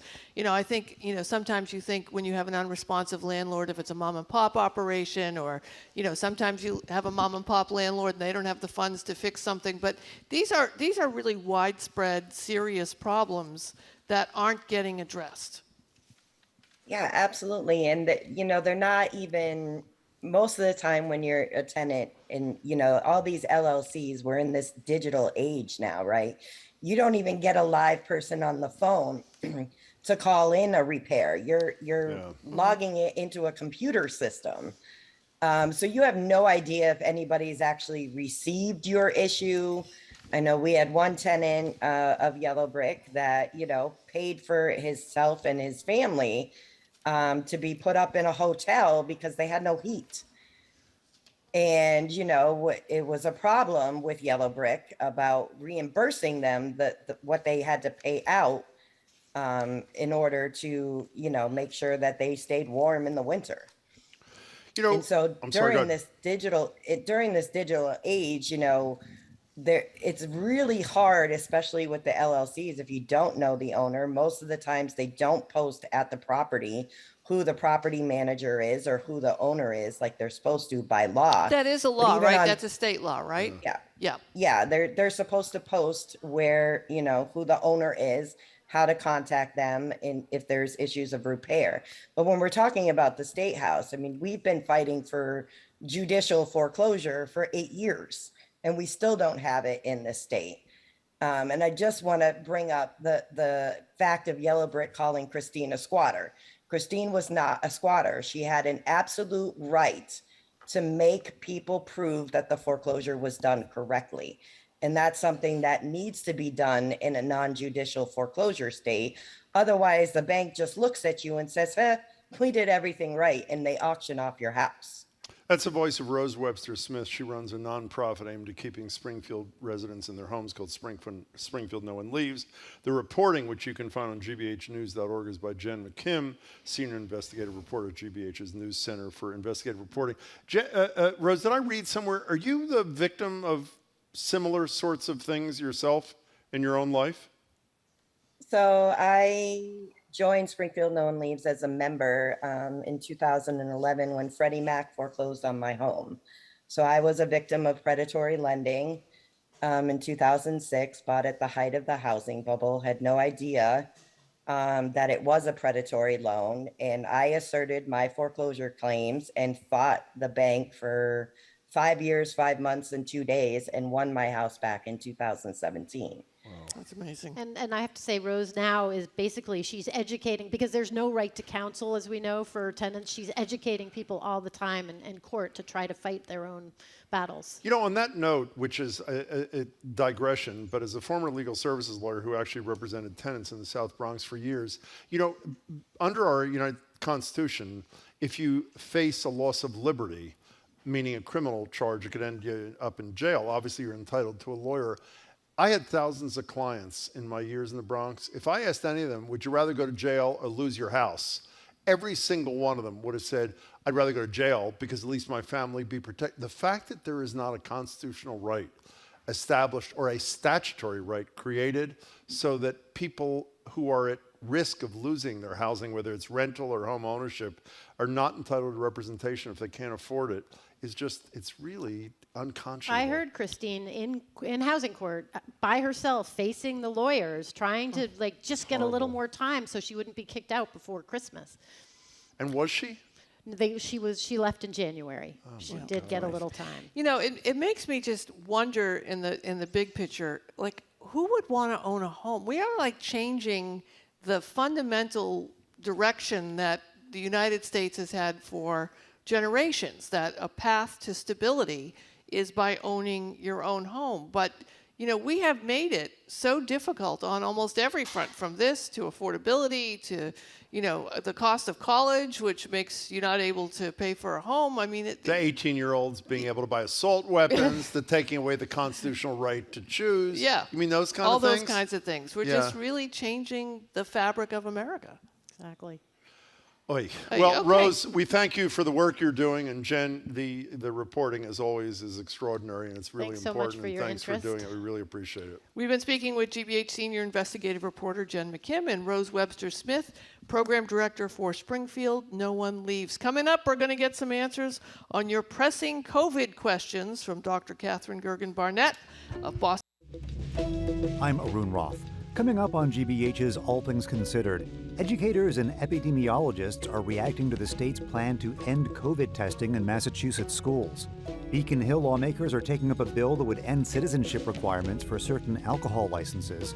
And Worcester's longtime city manager is stepping away after 8.5 years on the job.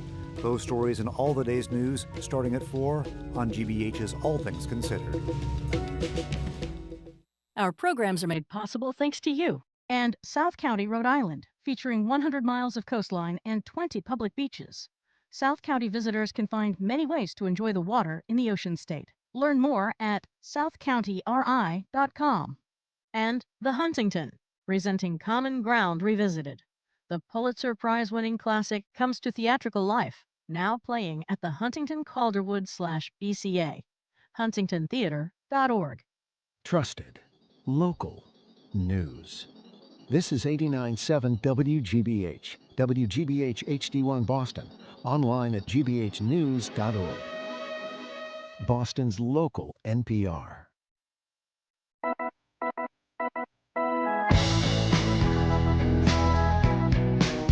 Back to Boston Public Radio, Jim Browdy, and Marjorie Egan is not here. Why did I say that? Marjorie Egan has day off. Sue O'Connell is brilliantly sitting in for her. Hi, Sue. You really are amazing. We're joined by Dr. Katherine Gergen Barnett, Vice Chair of Primary Care Innovation and Transformation, Boston Medical Center. Is also Clinical Associate Professor at BU School of Medicine and an affiliate at Harvard Center for Primary Care. She's going to take our questions and your calls about COVID primarily, but not just COVID today. You can call or text at 877-301-8970. You can also tweet us at BOS Public Radio. Doctor, it's good to see you as always. So wonderful to be here. So I'm actually going to ask you the first question. I have, as you probably know, have gotten COVID 2 times in 3 weeks. First, just the normal COVID. Second one, I guess, paxlovid rebound. A number of people have suggested I will probably be getting monkeypox next week. What would you say are the odds of that happening? High, low? What would you say? I would say exceedingly low. I think that we are very grateful that we know a lot more about the epidemiology of monkeypox and exactly how it's transmitted. And there is a very good window of time where we know that it's harbored in the body, and also a very distinct rash that occurs with monkeypox, and in which case you know that that person is contagious or you are contagious, and very different from COVID-19. So I'm probably good. You are probably good. Okay. Although I loved your tweet that if you don't get it by 11. Exactly. We'll be at the library. Exactly. I know we're going to talk about COVID and get him, but since we're on monkeypox, so to speak, I have this theory that because it's a rash, people will, if there's a vaccination, go get it. Right? Like, you know, that COVID is this illness that they think they may or may not get, but people get grossed out about rashes, even though it's unlikely there's a mortality rate with monkeypox that is not that serious so far for most people. What do we know about the monkeypox transmission? I know there have been some reports that folks are being very careful to talk about that many of the people that are infected worldwide are men who have sex with men, and that they were at a party, that it's not necessarily sexually transmitted, but it's skin-to-skin transmitted. So there are some things that you would normally be careful about if you thought someone had monkeypox. But we should be, thinking about it, but not freaking out, right? Absolutely. So, several things that you brought up, one of which is super important, which is that it is very important that we don't just label it as a group of people, of men who have sex with men. We know that it's from intimate contact, anybody who has intimate contact. We actually don't even know if it's sexually transmitted. We're trying to figure that out. What we do know is that it's, 2 bodies close together with some sort of intimate contact, and obviously that happens in sexual encounters, so that is not surprising. Or at raves. Yes, or at rave that you were at. Exactly. While you had COVID times 2. And the other thing that we just really need to understand is that there's a term in epidemiology called the R-naught. So that means how likely is it that if you have something, you're going to give it to somebody else. So we know that the monkey virus has an R-naught of 1 to 2, which means that if I have it, I may give it to 1 person, I may give it to 2 people, versus Omicron, which has an R-naught of at least 10. Right? And that was what we knew of the original Omicron, and now we're at BA, 2.12 and BA4 and 5. So we know that it's a lot less contagious. We know exactly this intimacy. And to your point about the rash, I hope that we have learned something about this idea of the way that things are transmitted from the current pandemic. And if we can have a future where we actually go get treated and get vaccines if needed and have learned something about the epidemiology of disease, then beautiful. But I would argue, which is not a topic for you, we've learned nothing in light of the fact that Congress won't even appropriate the money to ensure that we can further protect people from this virus and plan for the next. We're talking to Dr. Katherine Gergen Barnett. 877-301-8970 is either the text or call number. What's the current state of affairs on the COVID front right here in Massachusetts today, Doctor? Yeah, so we have seen over the last week, happily, we've seen a decline. We've seen a 7% decline in cases. We know that there is what we call a lagging indicator. So in other words, what happens 1 to 2 weeks after cases, which is that there's hospitalizations and deaths. We do know that there's an increase in deaths, 16% nationwide. We also know that Massachusetts was a real hot spot for what has been happening recently with the virus. Happily, it's receding in Massachusetts, although I would say, and I would love to hear from our audience, and people on the call, there's so many people, I think, that we all know right now who are infected. It's amazing. Remarkable. So even though it's receding, it is still extraordinarily high. And in our country right now, we still have 110,000 cases a day. So it's hard to even wrap your head around that number. But that are being counted. I mean, that's the yeah, other that part are being counted. Not like, exactly. There are people who are testing that are not calling their doctor or reporting in. Yeah. So there's that part of it as well. But the good news about that is Dr. Jha, who we think very well of Yes. here, formerly of Harvard Brown, now the chief COVID guy for President Biden, made the point that a very good sign the other day was this, while case numbers continue to go up fairly dramatically, deaths are going down. And he said when they diverge, that is a sign that, I'm paraphrasing at this point, that we're dealing with something that is more addressable in a non-hospitalization or death kind of setting. I know I didn't explain that terribly well, but that was his basic message, is despite the rise in case numbers, there's good news here, yes? Absolutely, especially in the places, as we've talked about again and again, where we have high vaccination, high booster rate. Yeah, exactly. So I think, I think that's really good. I want to go back to your point, and I don't want to necessarily go back to monkeypox, but this idea that we've learned nothing, and I actually think that was your point. Sorry, it was an excellent point. Thank Jim. you. The reason she did that, Sue, is because every time the doctor is here, she says how excellent Marjorie's points are, well, and I she never look to the says ladies. how good mine are. I look to the ladies. Thank with you. a good So point. even if she didn't mean it, she said the right thing. Thank you, doctor. Go ahead. So Felice Fryer had this terrific piece in the Globe, and it was just about the physician in Boston who kind of, her exploration and realizing she had the first case of monkeypox in one of our Boston mystery. hospitals. It was it's great. so good, and it's so great. good the way she wrote it, and her reporting has just been so spot on. But she did say that, and the physician actually said this, I never would have figured it out if we had not had the tools that we now have from this pandemic. I never would have gotten the CDC on the phone this quickly. I never would have had the local epidemiologists, in hand so quickly. And so hopefully, at least those muscles have been strengthened and those conversations can happen more quickly. By the way, that doctor's name, which I'm going to mispronounce, is Dr. Nestle Basgoz, B-A-S-G-O-Z, and you should read the Fryer piece. It is a brilliant piece about how she solved this patient's problem. I continue to maintain that if we just treat everything we have like lice, we would have less infection around the world, right? If, lice doesn't hurt you, right? It can emotionally make you upset. It's not going to kill you, but we used to shut down classrooms if a kid came home from lice. Your kid had to stay home for 2 months. Actually. In the beginning of COVID, we're acting like, oh, no, it's no big deal. I'm like, pretend it's lice, and we won't have any more illness. You can have that as a gift. That's my gift to you. Wow. I'll carry that one tight. 301-8970 if you want to speak to Dr. Gergen Barnett on the phone, or if you want to text. Speaking of text, here's a good one. And this is not the only person under 50 who I've heard this from in the last years. Micah in D.C. for the doctor. I'm 22. Why can't I get a second booster? And I have a friend who's in her late 30s who's going to a wedding in Western Europe at the end of next month, who's also too young to get a booster according to these fairly loose standards. Why can't younger people get boosters?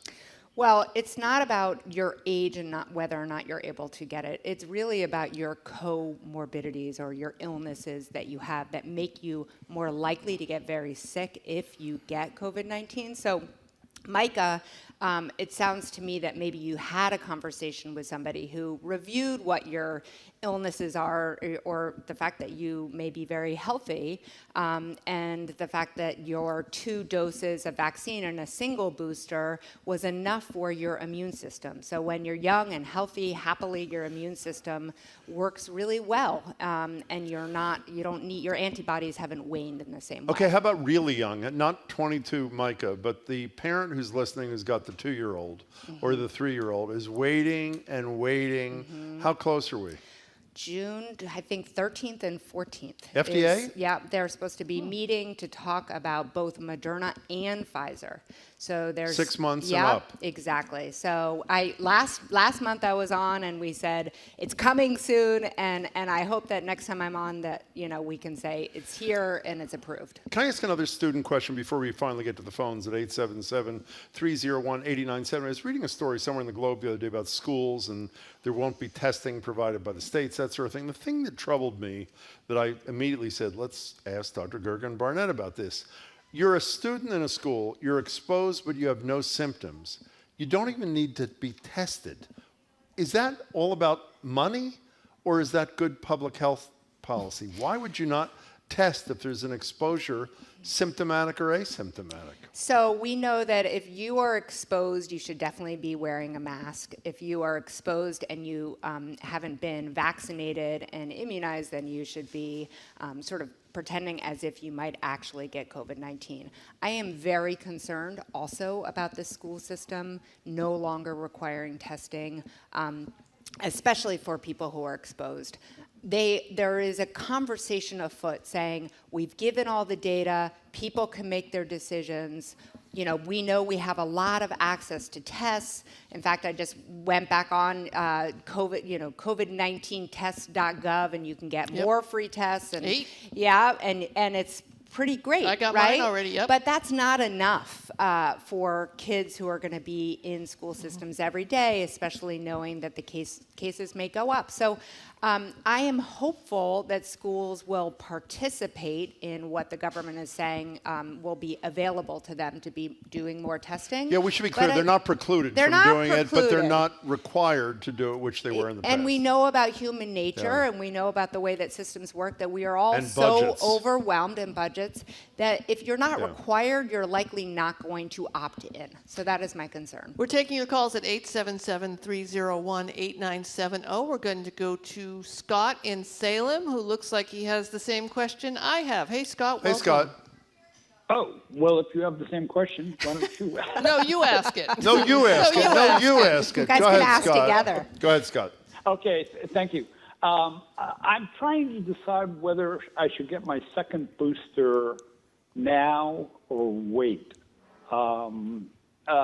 Because my understanding is they're working on possibly targeting the next booster for, more towards Omicron.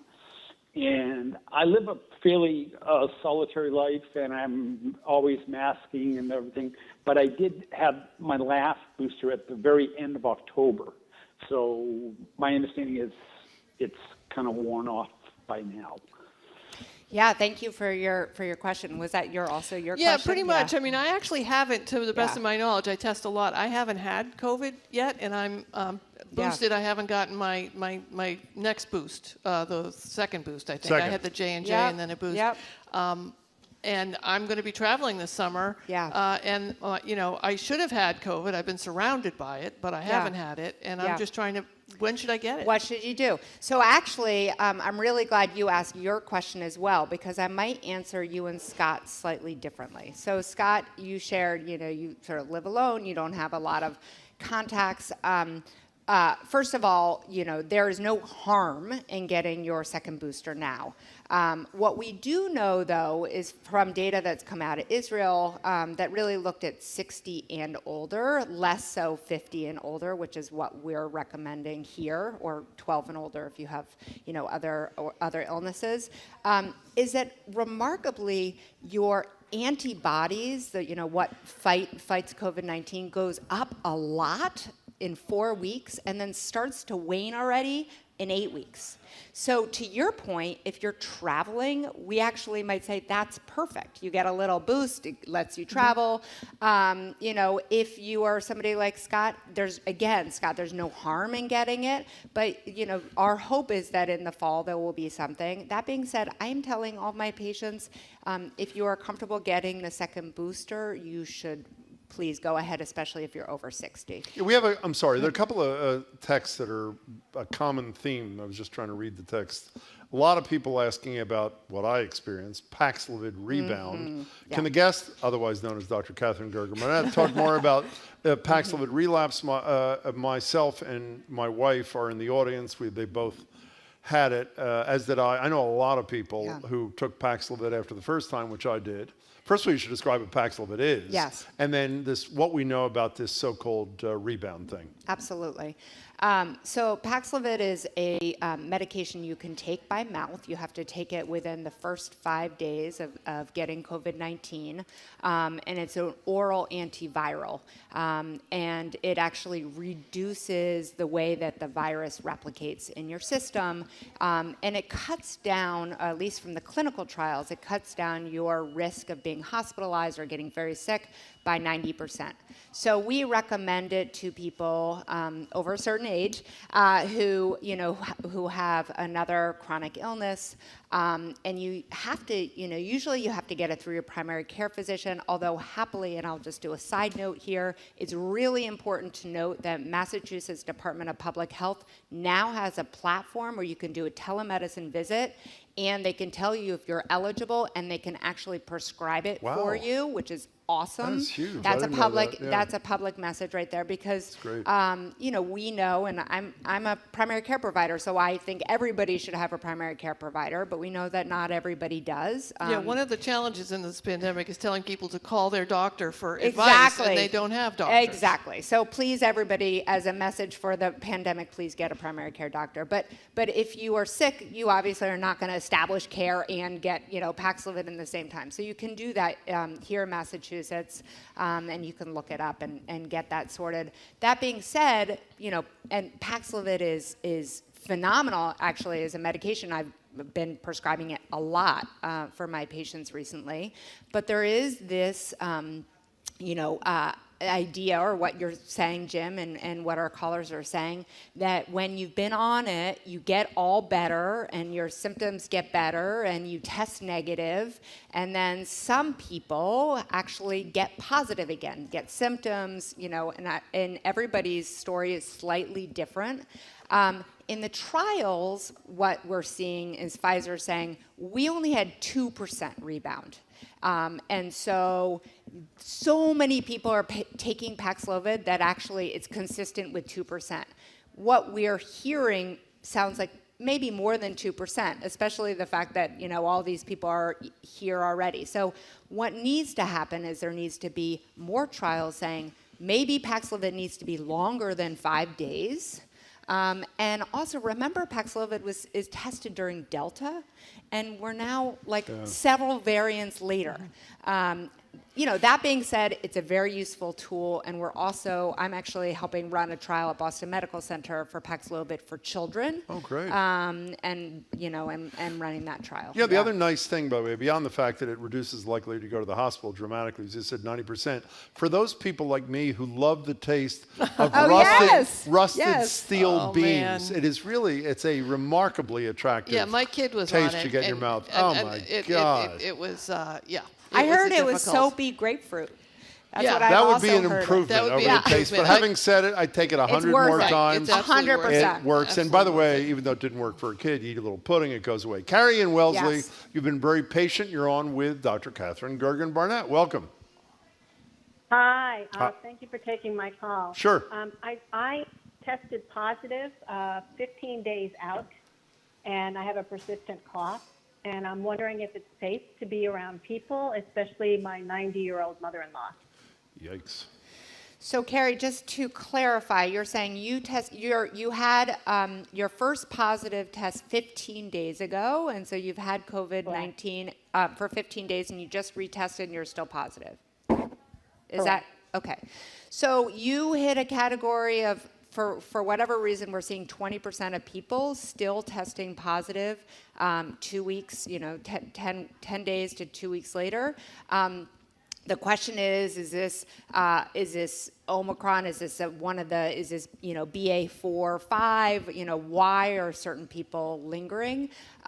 My answer to you, and this is advice I give my patients and friends and community members who are always calling, is that if you're still testing positive, then you still need to mask and think that you may still have some virus in your system which could transmit. So I think I would just hold off on seeing your 90-year-old grandmother for a little longer. Carrie, thanks for the call. We really appreciate it. All right, we're going to take a quick break. We're taking your calls, 877-301-8970. You're listening to Boston Public Radio, 89.7 GBH. We'll be right back with Dr. Gergen Barnett.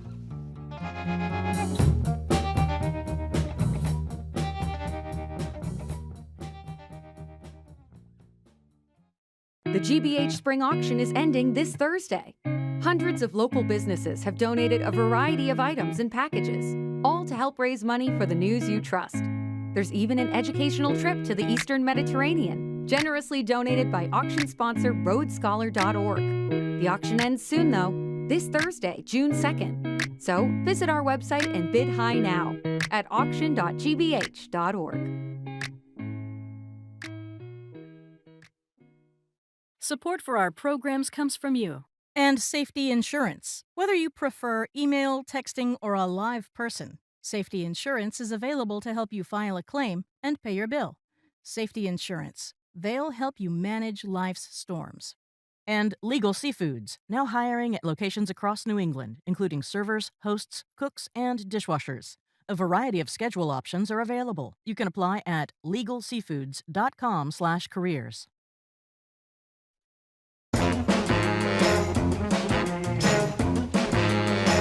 Welcome back to Boston Public Radio. Jim Browdy, Sue O'Connell sitting in for the vacationing Marjorie, and we're joined by Dr. Katherine Gergen Barnett, which we are every single month. She's kind enough to join us to answer questions about COVID. In a few minutes, we're also going to ask her a question about guns as a public health measure. And you can text or call her at 877-301-8970. I want to explain the text thing, sort of I don't know if it's a rule of thumb, but when you're texting, some people text and say, why did you read that text and not read another text? I can explain, Sue, if you're interested. I'm on my... If in the text you say something like, love your show, there's a good chance we'll read the text. Perfect. If you say something like a number of you have, Sue should replace you, Jim, the likelihood of reading the text is extraordinarily small. Very low. Now, I don't have the text. So here's one of Jim the gets love them. your shows. Can anyone get long COVID, doctor? Just wondering if someone who is vaccinated and boosted but gets COVID could possibly have long COVID issues later. How about it? So anyone can get long COVID. We know that there's a potential 15% reduction of chances of getting long COVID if you've been vaccinated and boosted. We also know that, part of what our concerns are for long COVID and some of what we're looking at now is it you've gotten COVID again and again and that it then lives in your system. One of the things that we are starting to understand much better than we have in the past is just how the virus lands in all the different organs. And so it is not necessarily about how old you are and how fit you are. And so that is why, again and again, the public health message that we just can't underscore enough is that please get vaccinated, please get boosted, please take precautions, because we don't want anybody to experience long COVID. We're going to go to the calls and talk to Brendan, who's calling us from Sturbridge. You're on Boston Public Radio. Brendan, what's your question? Hey there. Hey, Sue, Jim, thanks for taking my call. And Doctor, thank you for doing this. I've always tried to listen in when you're on, and I think you've helped keep me sane over the course of the pandemic, so I really appreciate it. I actually have two really quick questions. One, I just got back from a work trip on the West Coast, and I have a number of colleagues testing positive, unfortunately. I had COVID myself in mid-January, and I'm wondering, someone who's vaxxed and boosted, how likely am I to get it again? So that's my first question. And then second, briefer question, any word on when that second booster will be made out, available for people under 50? I would love to get it, but I'm not eligible right now. Thank you. Thank you, Brendan. Thank you, Brendan. Thank you for your kind words. Terrific that you got out to the West Coast with colleagues. It is good to get out and stay safe. So, we know that your immunity, all of our immunity wanes after vaccination and getting boosted within 5 to 6 months. So yours is certainly waned. Can I give you an exact percentage of your likelihood of getting COVID-19? No, I can't. I mean, part of it is, again, thinking about how close you were to those colleagues for what sense of time. Certainly, I'd recommend testing, within a day of getting back and then 5 days from then. And just, not like the other caller, not going and spending time with a 90-year-old grandmother in between, just taking some extra precautions. But I'm hopeful that you will not get a second bout of COVID-19. This morning, Doctor, we read a piece that you co-wrote in a journal of, I think, community psychology with a bunch of coworkers about the health inequities from this. Michael Curry from both the head of the community health centers in Massachusetts and he's on the National NAACP board, is head of an organization of 40 leaders of color in the healthcare field. It's called the Health Equity Compact. They announced their existence, going to file legislation. I know there are some people from BMC involved in this too. Are you getting the sense, I know it's anecdotal, that people in positions of power who could address these inequities that have always existed, but the light is shown ever brighter during COVID, get it? Because the fear I have, even though I think the case has been made overwhelmingly, it's not just about fixing the healthcare system, which is massive enough. It's addressing, as you talked about before around housing, Sue, all these social determinants, which means huge money, huge engagement.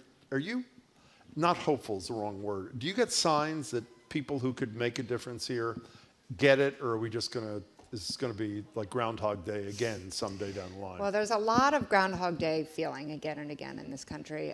I love Michael Curry. I love his work. He's done great work. And so deeply respect him. And, it's very synergistic with the work we do at BMC and that we've done there since the very beginning. And so there will always be organizations that are, set up to address health equity. The question is how much, to your point, funding and partnership can we get with external collaborators and policymakers fundamentally who are going to address this. I do think that we are at a seminal moment where, to your point, people's eyes have finally been open to what has always existed. Now is time to walk into it and keep, the screws down to make sure that we continue to invest in communities. And to your point, bringing the piece I co-authored with several folks, importantly, that piece was not just an academic article. I wrote that piece with youth. And they were teens and they were in the young 20s and they all identified as people of color, and it was their voice that we are highlighting. So how do we continue to bring voices like that to the table to make decisions, to create, to actually open, continue to open those doors for the rest of communities who don't have a voice? So here we are in our junior year of COVID, right? We've entered our third year of COVID, and I understand, obviously, that the science changes and the requirements change and the variants are changing, so we have to shift along with it. My daughter tested positive a few weeks ago. I have 4 jobs, and all 4 places gave me different direction as to what I was supposed to do, right?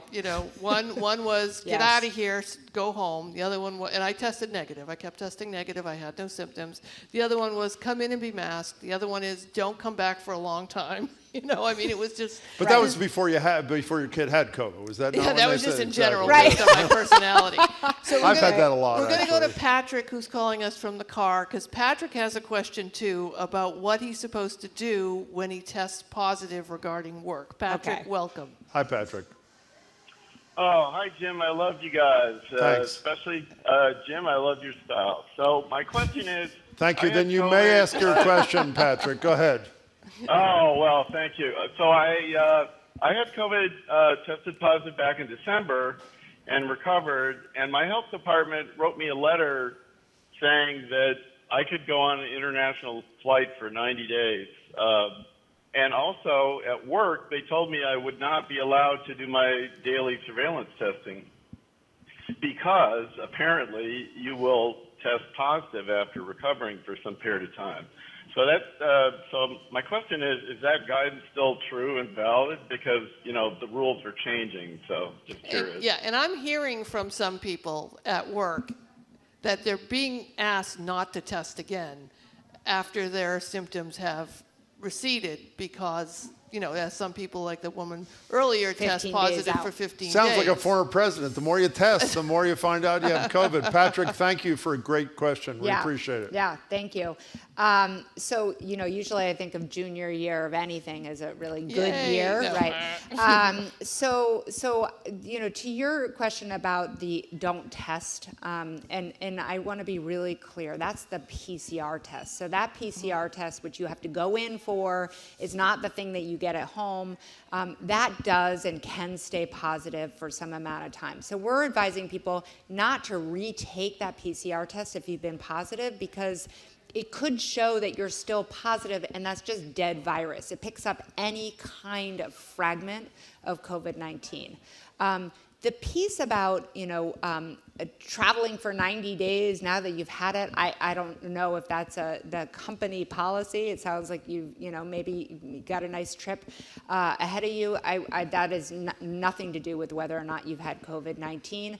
We do know that the likelihood, unlike, although Jim, you're here to prove otherwise, the likelihood of getting COVID-19, unless it's a rebound, is not high within a period of time. Has anybody gotten 3 in a row? I said to I've Sue never heard this 3 in a morning, row. I have been researching through my second bout last week. Yeah. Nobody never gets heard 3 in a row. I've you can get it again with the next variant. You can't say nobody. I just have never heard of it, never read a case report. One of the bright spots about what we're learning, is this is what viruses do. Right, 100%. All viruses, Epstein-Barr they've virus, always been this mono. way. People have had post-mono. What do you mean, mutate or what do you mean? They mutate, but they also stay in your system. And my kid has chronic fatigue from Epstein-Barr infection she got in middle school, right? And so if we're more cognizant about trying to keep ourselves healthy and avoid viruses, and the flu shot, the other part too, is a lot of people don't understand that they can get treatment for the flu if they are sick from the flu. Sure. If they call their primary care doctor and say, I have the flu, Tamiflu. They get Tamiflu. And most people that I talk to are shocked that there's a treatment for the flu. So there's an opportunity here for us to learn. Yeah, and I actually, because I actually think you had a separate question, which is your daughter is positive, you're negative, you're asymptomatic. I would say, and your advisor number 2 was correct. I was thinking of it as a multiple choice question, which is the one who said, you can come in, stay masked. Right, and I tested like every day as well. And you can test, and then if you continue to be negative, take off your mask. We could maybe have a lottery to see which of my employers had that correctly. All right, Dr. Gergen Barnett, before we go back to the calls, I mentioned, we started the show talking about guns and the crisis in this country. We're going to end it. A lot of people in your world are talking about guns as a public health crisis. Yes. And for those of us grasping at any straw we can in the hope that something moves the proverbial needle, to mix imagery, is that catching on? I mean, what's going on that front that may provide some impetus for something? Yeah. So, we, again, at Boston Medical Center, we're #1 trauma hospital in New England. And so we have always seen gun violence as a public health issue. It is, there was this whole kind of conversation about stay in your lane. This is not your duty as a physician to be talking about gun violence. And we say, this is 100% our duty. We not only take care of families who have lost a loved one from gun violence, but we are the direct recipients of victims of gun violence. And also, if we were to look at anything, to say this is one of the leading causes of death of children in our country right now. How can this not be a public health emergency? And there was this beautiful op-ed in the Globe, but there was also this incredible interview with one of the heads of the LA Times, who has this really beautiful kind of saying the LA Times will cover this shamelessly. We will put the faces of every person we've lost on the front page of the LA Times, because we cannot forget this, and we have to move forward and do something different. You know, one of the things that I'm also surprised that I know a couple of people who have been shot, and they talk about how surprising it was to them how much it hurt. You know, that they both survived and they're fine, but you know, we don't communicate the damage that weapons, firearms do, and how many people it takes, how many doctors, how many emergency rooms, doctors, the physical therapy that comes afterwards, that it's not just this one little incident and then you go on with your life. It can have a lifelong impact on a victim's health. And not just a lifelong, but generations, right? Because we know that trauma epigenetically is carried on in families. Julia Khayyam, who was on just last week, talking about just the very, you know, and just the incredible, you know, just like vicious images of ways that it impacts children, these guns, and the way that they shoot. It's not just a single bullet. Right. It's multiple bullets. So yeah, both trauma, sorry, just one thing. Sorry, so sure. Trauma emotionally, but trauma physically and just profound. One more thing on guns, and then we'll take a couple of more calls or questions on COVID-related things. We've discussed in the show, like you discussed much of America, about our unwillingness to show the real impact of a 10-year-old getting executed in Uvalde, or a senior citizen being executed in Buffalo. And Margie and I both mentioned how, at least I think she does too, the pictures of that woman and her kid lying face down in the street in Ukraine help generate the kind of support that Ukraine deserves from the American people. Where are you as a doctor in terms of how graphic? We've also discussed about how executions in this country should also be televised. It's in our name that people are executed by the state. Let people see what the consequence is. Where are you in terms of graphic displays of the consequences of our decision-making in this country? Yeah, I mean, I think, first of all, obviously, it's a parent's choice in terms of how much they are willing to kind of expose that piece of like it. Emmett Till's mother, like, for exactly. But I will say that we are so inured, like, you know, we're so used to thinking and being exposed to just awful stories all the time, that I think that the graphic pieces can wake people up to what's actually happening and take you out of your kind of frontal lobe, out of your thinking, and actually hit your emotional part of your brain in a way that we really need in terms of shaking things up. I'm with you. Peyton in Cape Cod, you're on with the doctor, Katherine Gergen Barnett. Welcome. Thanks for your patience. Hi. Yeah, hi, how are you? Good. Yeah, I had a question for the doctor. I was sick 2 weeks ago, and I had COVID-like symptoms. And actually, about a month prior to that, I had come down with COVID. This is really actually a question because I found out you're a primary care physician. And my question is, when I called my doctor, when I got sick 2 weeks ago, I had a sore throat, and I had a fever, and I was pretty sure it was either strep or possibly a sinus infection. And when I called my primary care, they refused to see me in person because of those symptoms, despite the fact that I had COVID a month prior. And it was a really pretty frustrating. And their suggestion, if I wanted to get a strep test, was to go to urgent care, which for me is a much higher copay. And so it just wasn't an option. So what they did end up doing with the telehealth visit. But if I'm being frank, it's just, you can't look in my throat, you can't look in my ears. Great question. And it was, I was really pretty discouraged that, it felt like what is primary care there for if they couldn't see and diagnose, a common sense. Peyton, let's hear what the doctor has to say. That's a fabulous question. Yeah, thank you, Peyton. So, obviously there are massive advantages that have happened with telemedicine, and, I hope we keep them. But certain telemedicine appointments, to your point, cannot replace in-person visits. So, there are other illnesses that we need to continue to see. Strep throat is going around, and so if you hit that barrier, first of all, having even just a rapid COVID test and showing that you've had a rapid negative COVID test should be sufficient if they're really concerned about it. But I also think, to your point, it was not a true logical set of decisions that were made. And I'm not putting your primary care physician's office down. That was not a logical medical set of decisions. And I'm glad that you're able to be seen ultimately, but I really think that, we need to not throw the baby out with the bathwater. We need to take care of people, meet them where they are, and continue to treat all the other illnesses that are out there.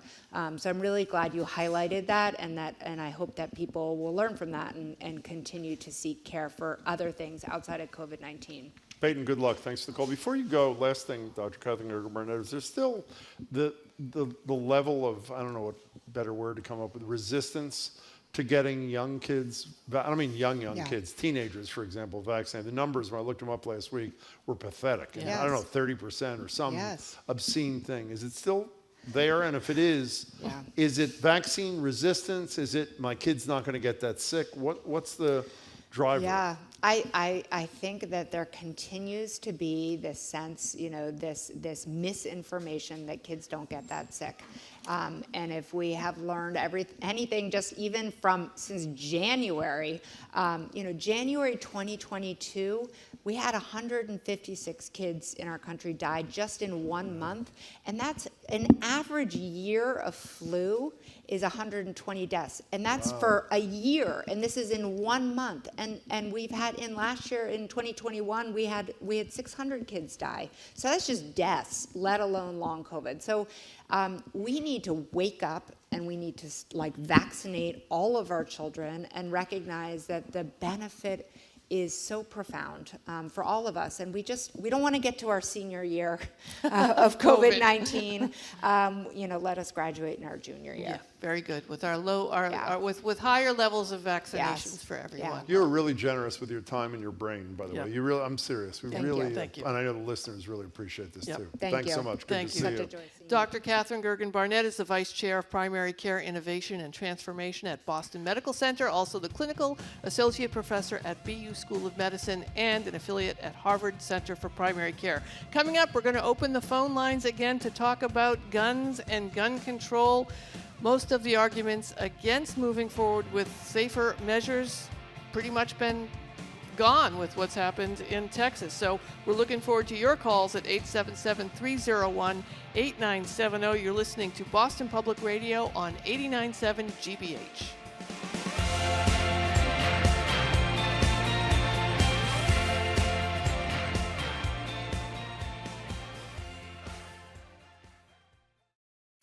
"27 years is a long time to wait between television seasons.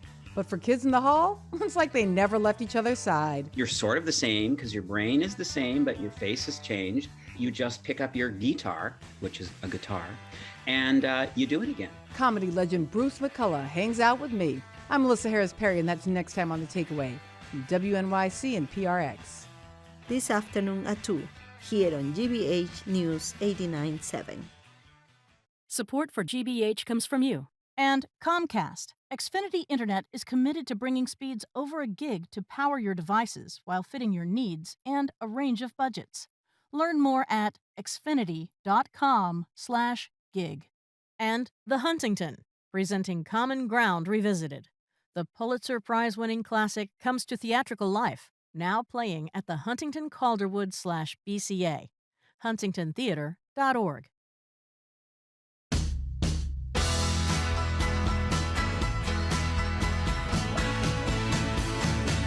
Welcome back to Boston Public Radio. Jim Browdy and Sue O'Connell sitting in for the vacationing Marjorie. And we rarely end the show where we began it, but today I think I speak for Sue. Both of our concerns about gun safety in this country is so immense, and apparently yours as listeners too. We thought we'd revisit it. And we talked earlier about how the primary arguments used by the opponents of any movement on gun safety, their arguments were totally destroyed in Uvalde, Texas. The most common one is the solution or the answer to bad guys with guns is good guys with guns.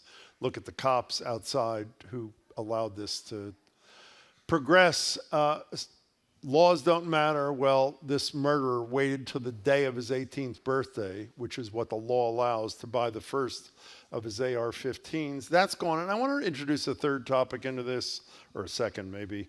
The discussion we had a second ago with Dr. Gergen Barnett about graphic displays of the consequence of allowing this kind of weaponry to be used. We've done it in other settings. As I said, we see a lot of graphic results of violence in faraway places like Ukraine.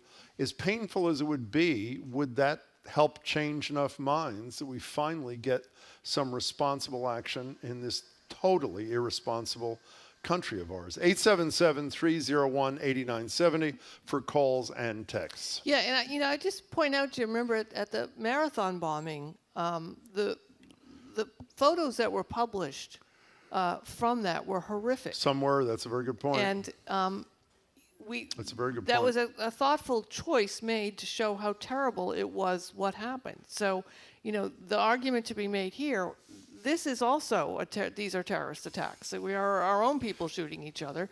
We should be sharing that. Let's go to the phones. And by the way, just before you do, the doctor was right. Obviously, the parent in a case like Uvalde makes the final decision, but like Emmett Till's mother decided the consequence of the violence perpetrated on him, people should see. An open casket, right. And there was an open casket, as you said. Yes, sorry.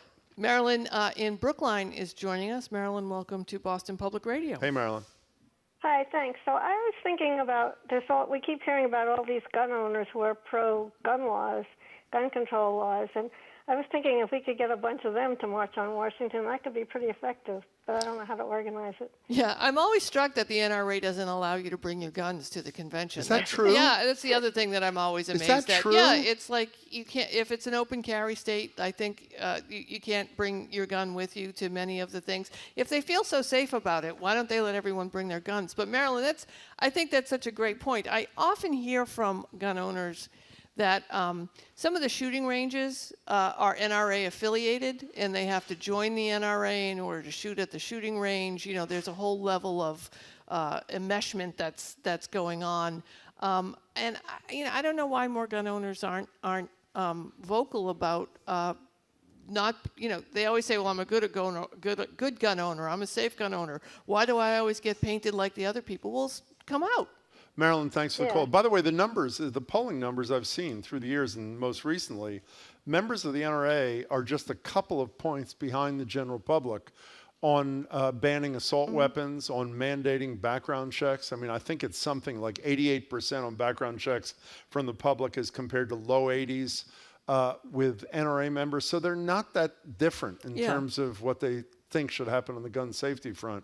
But I just don't think they're that involved in the NRA. That's the other part. I think they're just card holders to be able to go to a shooting range or to get discounts, or it's like the AARP in many ways, and not everyone who's in the AARP is active in the legislative front. So, it's not unlike a lot of. I'm not defending it. Not like a lot of organizations where leadership is in one direction and its members in another. Marilyn, as I said, thank you much for the call. 877-301-8970. Let's go to Shrewsbury. Ann is on the phone. Hi, Ann.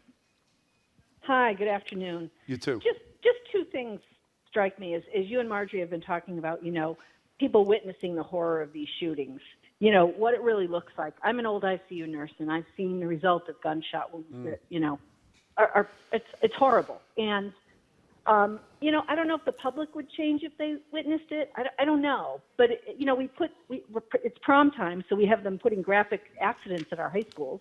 Right. so that everybody can see how horrible That's that a very is. good point. No, remember you had to go through driver's and ed and they showed you the Yeah. pictures of the accidents? Yeah. Yeah. And the second thing is, I hope the Democrats go after the NRA for not allowing guns and ammo at their own convention. Hello? I mean, Sue just Amazing. mentioned it. Yeah. By the way, while they don't love guns and ammo, apparently from the participants, what did they have? Did I get this? I think 14 acres, was I right about that?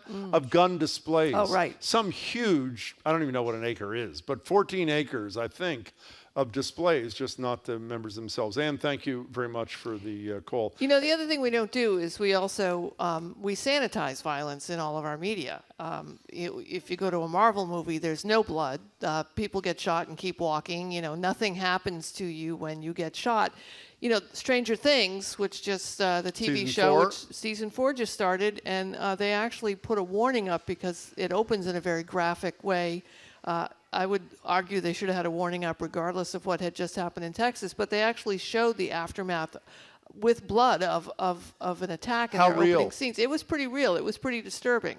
You know, obviously that's not for everybody from an entertainment standpoint, but I would argue that we need to know what that looks like, even in some of our entertainment, rather than just have things blow up and nothing happen. Well, you know, a lot of people didn't watch Squid Game because Right. of the violence. It's stylized violence. I don't Right. like violence in media. Marjorie can't even watch it, which I don't mean that critically. I mean, it's just her choice.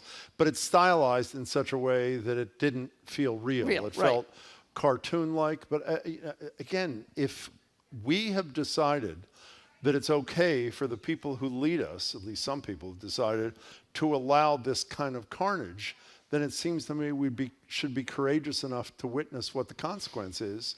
And it is anesthetized. I mean, it's sort of like, you know, Juliet Kayyem, who Dr. Gergen Barnett was mentioning before, he'll be with us tomorrow, said it on our show and said it on CNN the night before, is she used those exact same terms, and she's the first person I had say it, is that it is too sanitized. We don't know. She talked about these kids being unrecognizable. I mean, by they their have to parents collect their alone. DNA. They have to get the DNA. Exactly. And it's not a shooting. And Juliet also said on Twitter, it's a massacre. You know, Right, calling and- it a shooting makes it sound like it's just one thing that happened. It was So a massacre. what is a fool like Ted Cruz? In fact, speaking of fools and Ted Cruz, we played it earlier. Let's hear it again. A British reporter from Sky News did what we should all be doing when we encounter the Ted Cruzes of the world. He asked them a question about why only in this country do we see this level of gun carnage. Here's the back and forth. But why does this only happen in your country? I really think that's what many people around the world just, they cannot fathom. Why only in America? Why is this American exceptionalism so awful? You know, I'm sorry you think American exceptionalism is awful. I think this aspect of it. You got your political agenda. No, it's God, honestly, God love you. Senator, it's not. I just want to understand why you do not think that guns are the problem.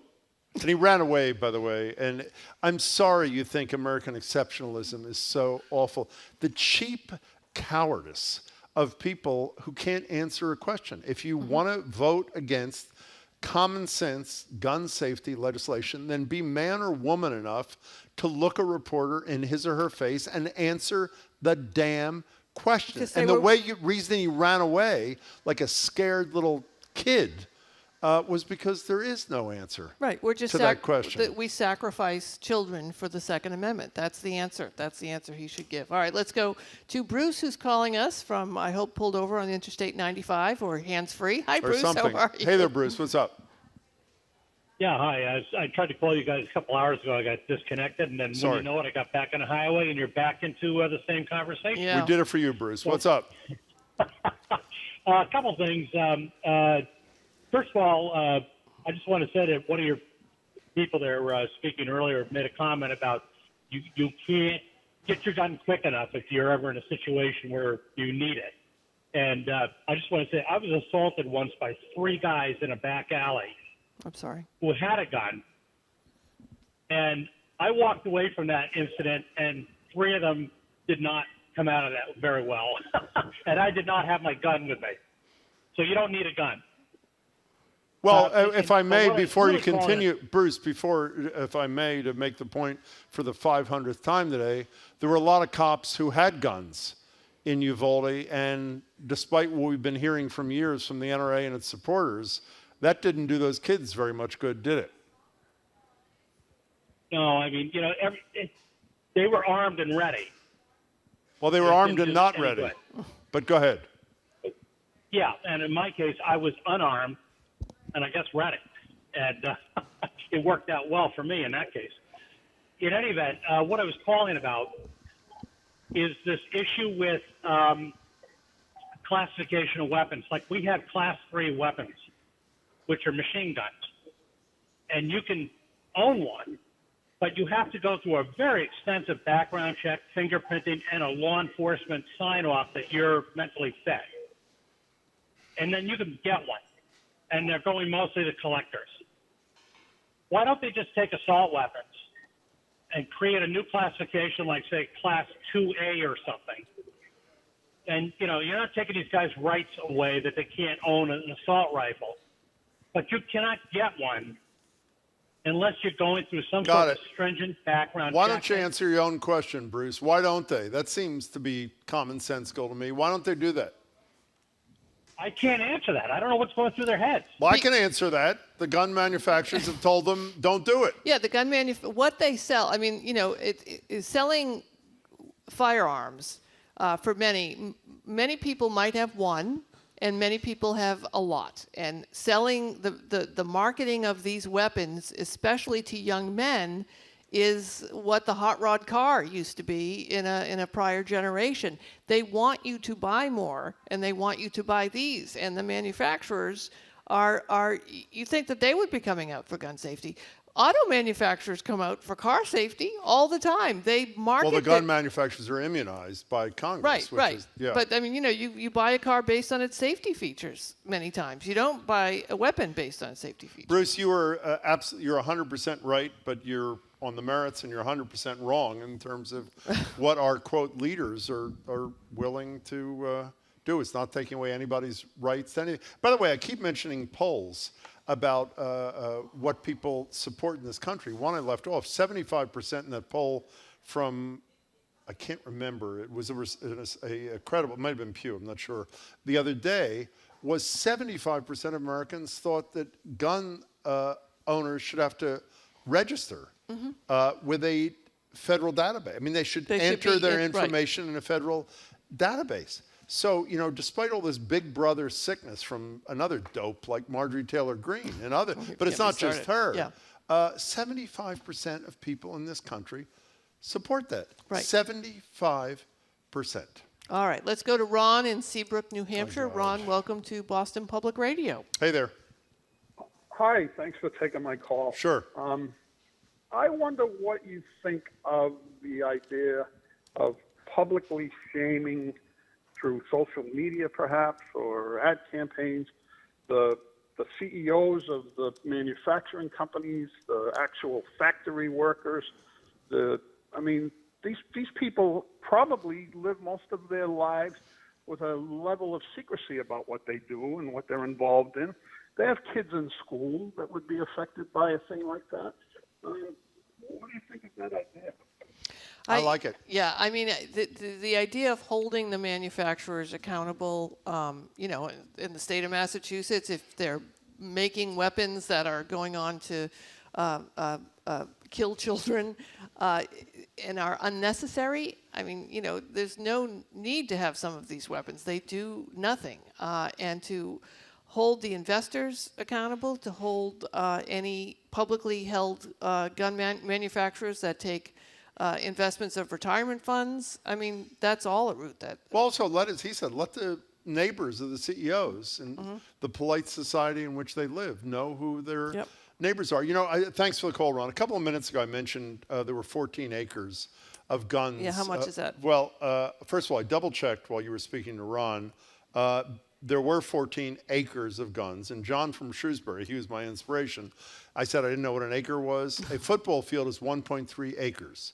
So essentially, there were 10 football fields at the NRA convention of weapons on display for people to see what was that, 4 days after the massacre Yep. of 21 people? And that's how many different weapons in there are. Uvalde. I mean, that's the other point of it. I mean, this is how many different types of firearms you can purchase. You know, I don't mean to be can I get any more negative than I am today? It's really entertaining for people to have somebody talking like this for 3 hours.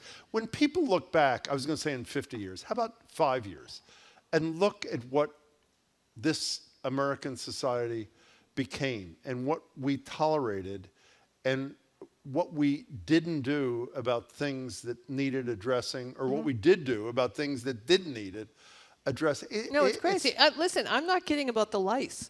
If we treated guns the same way we treated lice, nobody would be going to school because there was a gun outbreak, and we would try and get rid of guns. I mean, we react as humans and as this society in such a crazy way. You know, and at this, just the sheer numbers, like Dr. Gergen was saying, the number of kids that are actually dying from COVID, that are dying from gun-related injuries and murders and incidents, you know, we don't want that number, but we just allow it to continue to happen. We do. Elaine, you're in southern New Hampshire. You're, I think, going to be our last call. I had to bring all fucking orders to the post office. Hi, Elaine. Hey, what are you ordering lunch? What are you doing here, Elaine? You're on Boston Public Radio. What's happening? Elaine? Okay, Elaine. If we start showing murdered children, the far right's going to start showing aborted fetuses. They already do it already. They already Planned do. Parenthood. They already do. One woman had jars of them in her house in Washington, D.C. Yeah. They already do. I'm just putting it out there. Well, you did. Thank you. But there's going to be, but hey, Jim, there's going to be this back and forth thing. I am not against. I think we should show murdered children because I'm sick of guns, but I'm just very conflicted. Well, I understand the conflict, but what we're doing sure as hell isn't working, Elaine, and we got to protect somebody, and we got to do something. Take extraordinary measures, I guess, is the bottom line. Elaine, thank you for the call. And listen, as a journalist and as someone who works in the news business and has a newspaper, you know, we often regularly weigh these issues and weigh the pictures and images that we show the public. We are gatekeepers on those images. When there is a shooting happening and there's a camera crew there, live feeds usually come to us, and we choose what we put on the air quite judiciously and thoughtfully. So there's already a process in place that we decide what we're going to show or not. I do the same with South End News. If there's a racial epithet that's painted somewhere, I might blur it out and not put it in the paper if I'm reporting on it. So the question becomes, with that same judicious thoughtfulness and with the permission of the parents, is it time that we really showed people what we see in the media, what we see as journalists, to help wake people up as to what the damage is here? I think the answer is yes. And we know the lines are full. We know there are a lot of people who want to talk about this. I'm sure we're going to continue. Sue, you're great. Thanks so much. Thank you, Jim. Great to see you in person. You want to say all of your employers quickly? I don't have time. You don't South have any End time News, left. NBCLX, NBC, whatever. That's she works at a lot of great places. Thanks for having me and today. does through it. Thank you for being here. You can keep up with us 24/7 by way of our podcast. Tune in tomorrow. Congresswoman Ayanna Pressley is going to join us. Comedian Jared Carmichael. I am dying to meet Carmichael, as well as national security expert Julia Kayyem, Globe business columnist Shirley Young. Our crew, as I hope you know, is Zoe Matthews, Aidan Connolly, Mackenzie Farkas, Rebecca Tauber. Our engineer is John Nicole Parker. Our executive producer is Jamie Bologna. Jim, what are you doing tonight on Greater Boston? Jim, what are you doing tonight on Greater Boston? I have been dying to meet, I've talked to these guys. I've just read the book this weekend. This Will Not Pass, Trump, Biden, and the Battle for America's Future. 2 New York Times reporters, Jonathan Martin, Alexander Burns, #1 bestseller. You've been reading about it for ages. This is the book where Kevin McCarthy, soon to be Speaker of the House, says he never said anything about urging Trump to resign. They produced an audio tape with him saying it, and he still said, I never said it. These guys wrote a brilliant book. I think they proved democracy is hanging by a thread. And Suave, at 13 years old, was sent to jail for life without the possibility of parole for a crime he committed. He is now out 30 plus years later with the work of a brilliant NPR reporter. He and she are in the midst of changing the world via this brilliant podcast. I just won a Pulitzer Prize, by the way, called Suave. They'll both join me tonight. I'm Jim Browdy. I'm Sue O'Connell. Thank you so much for being here. Thank you all for coming. And we'll be back tomorrow and back to the library on Friday. Stay well.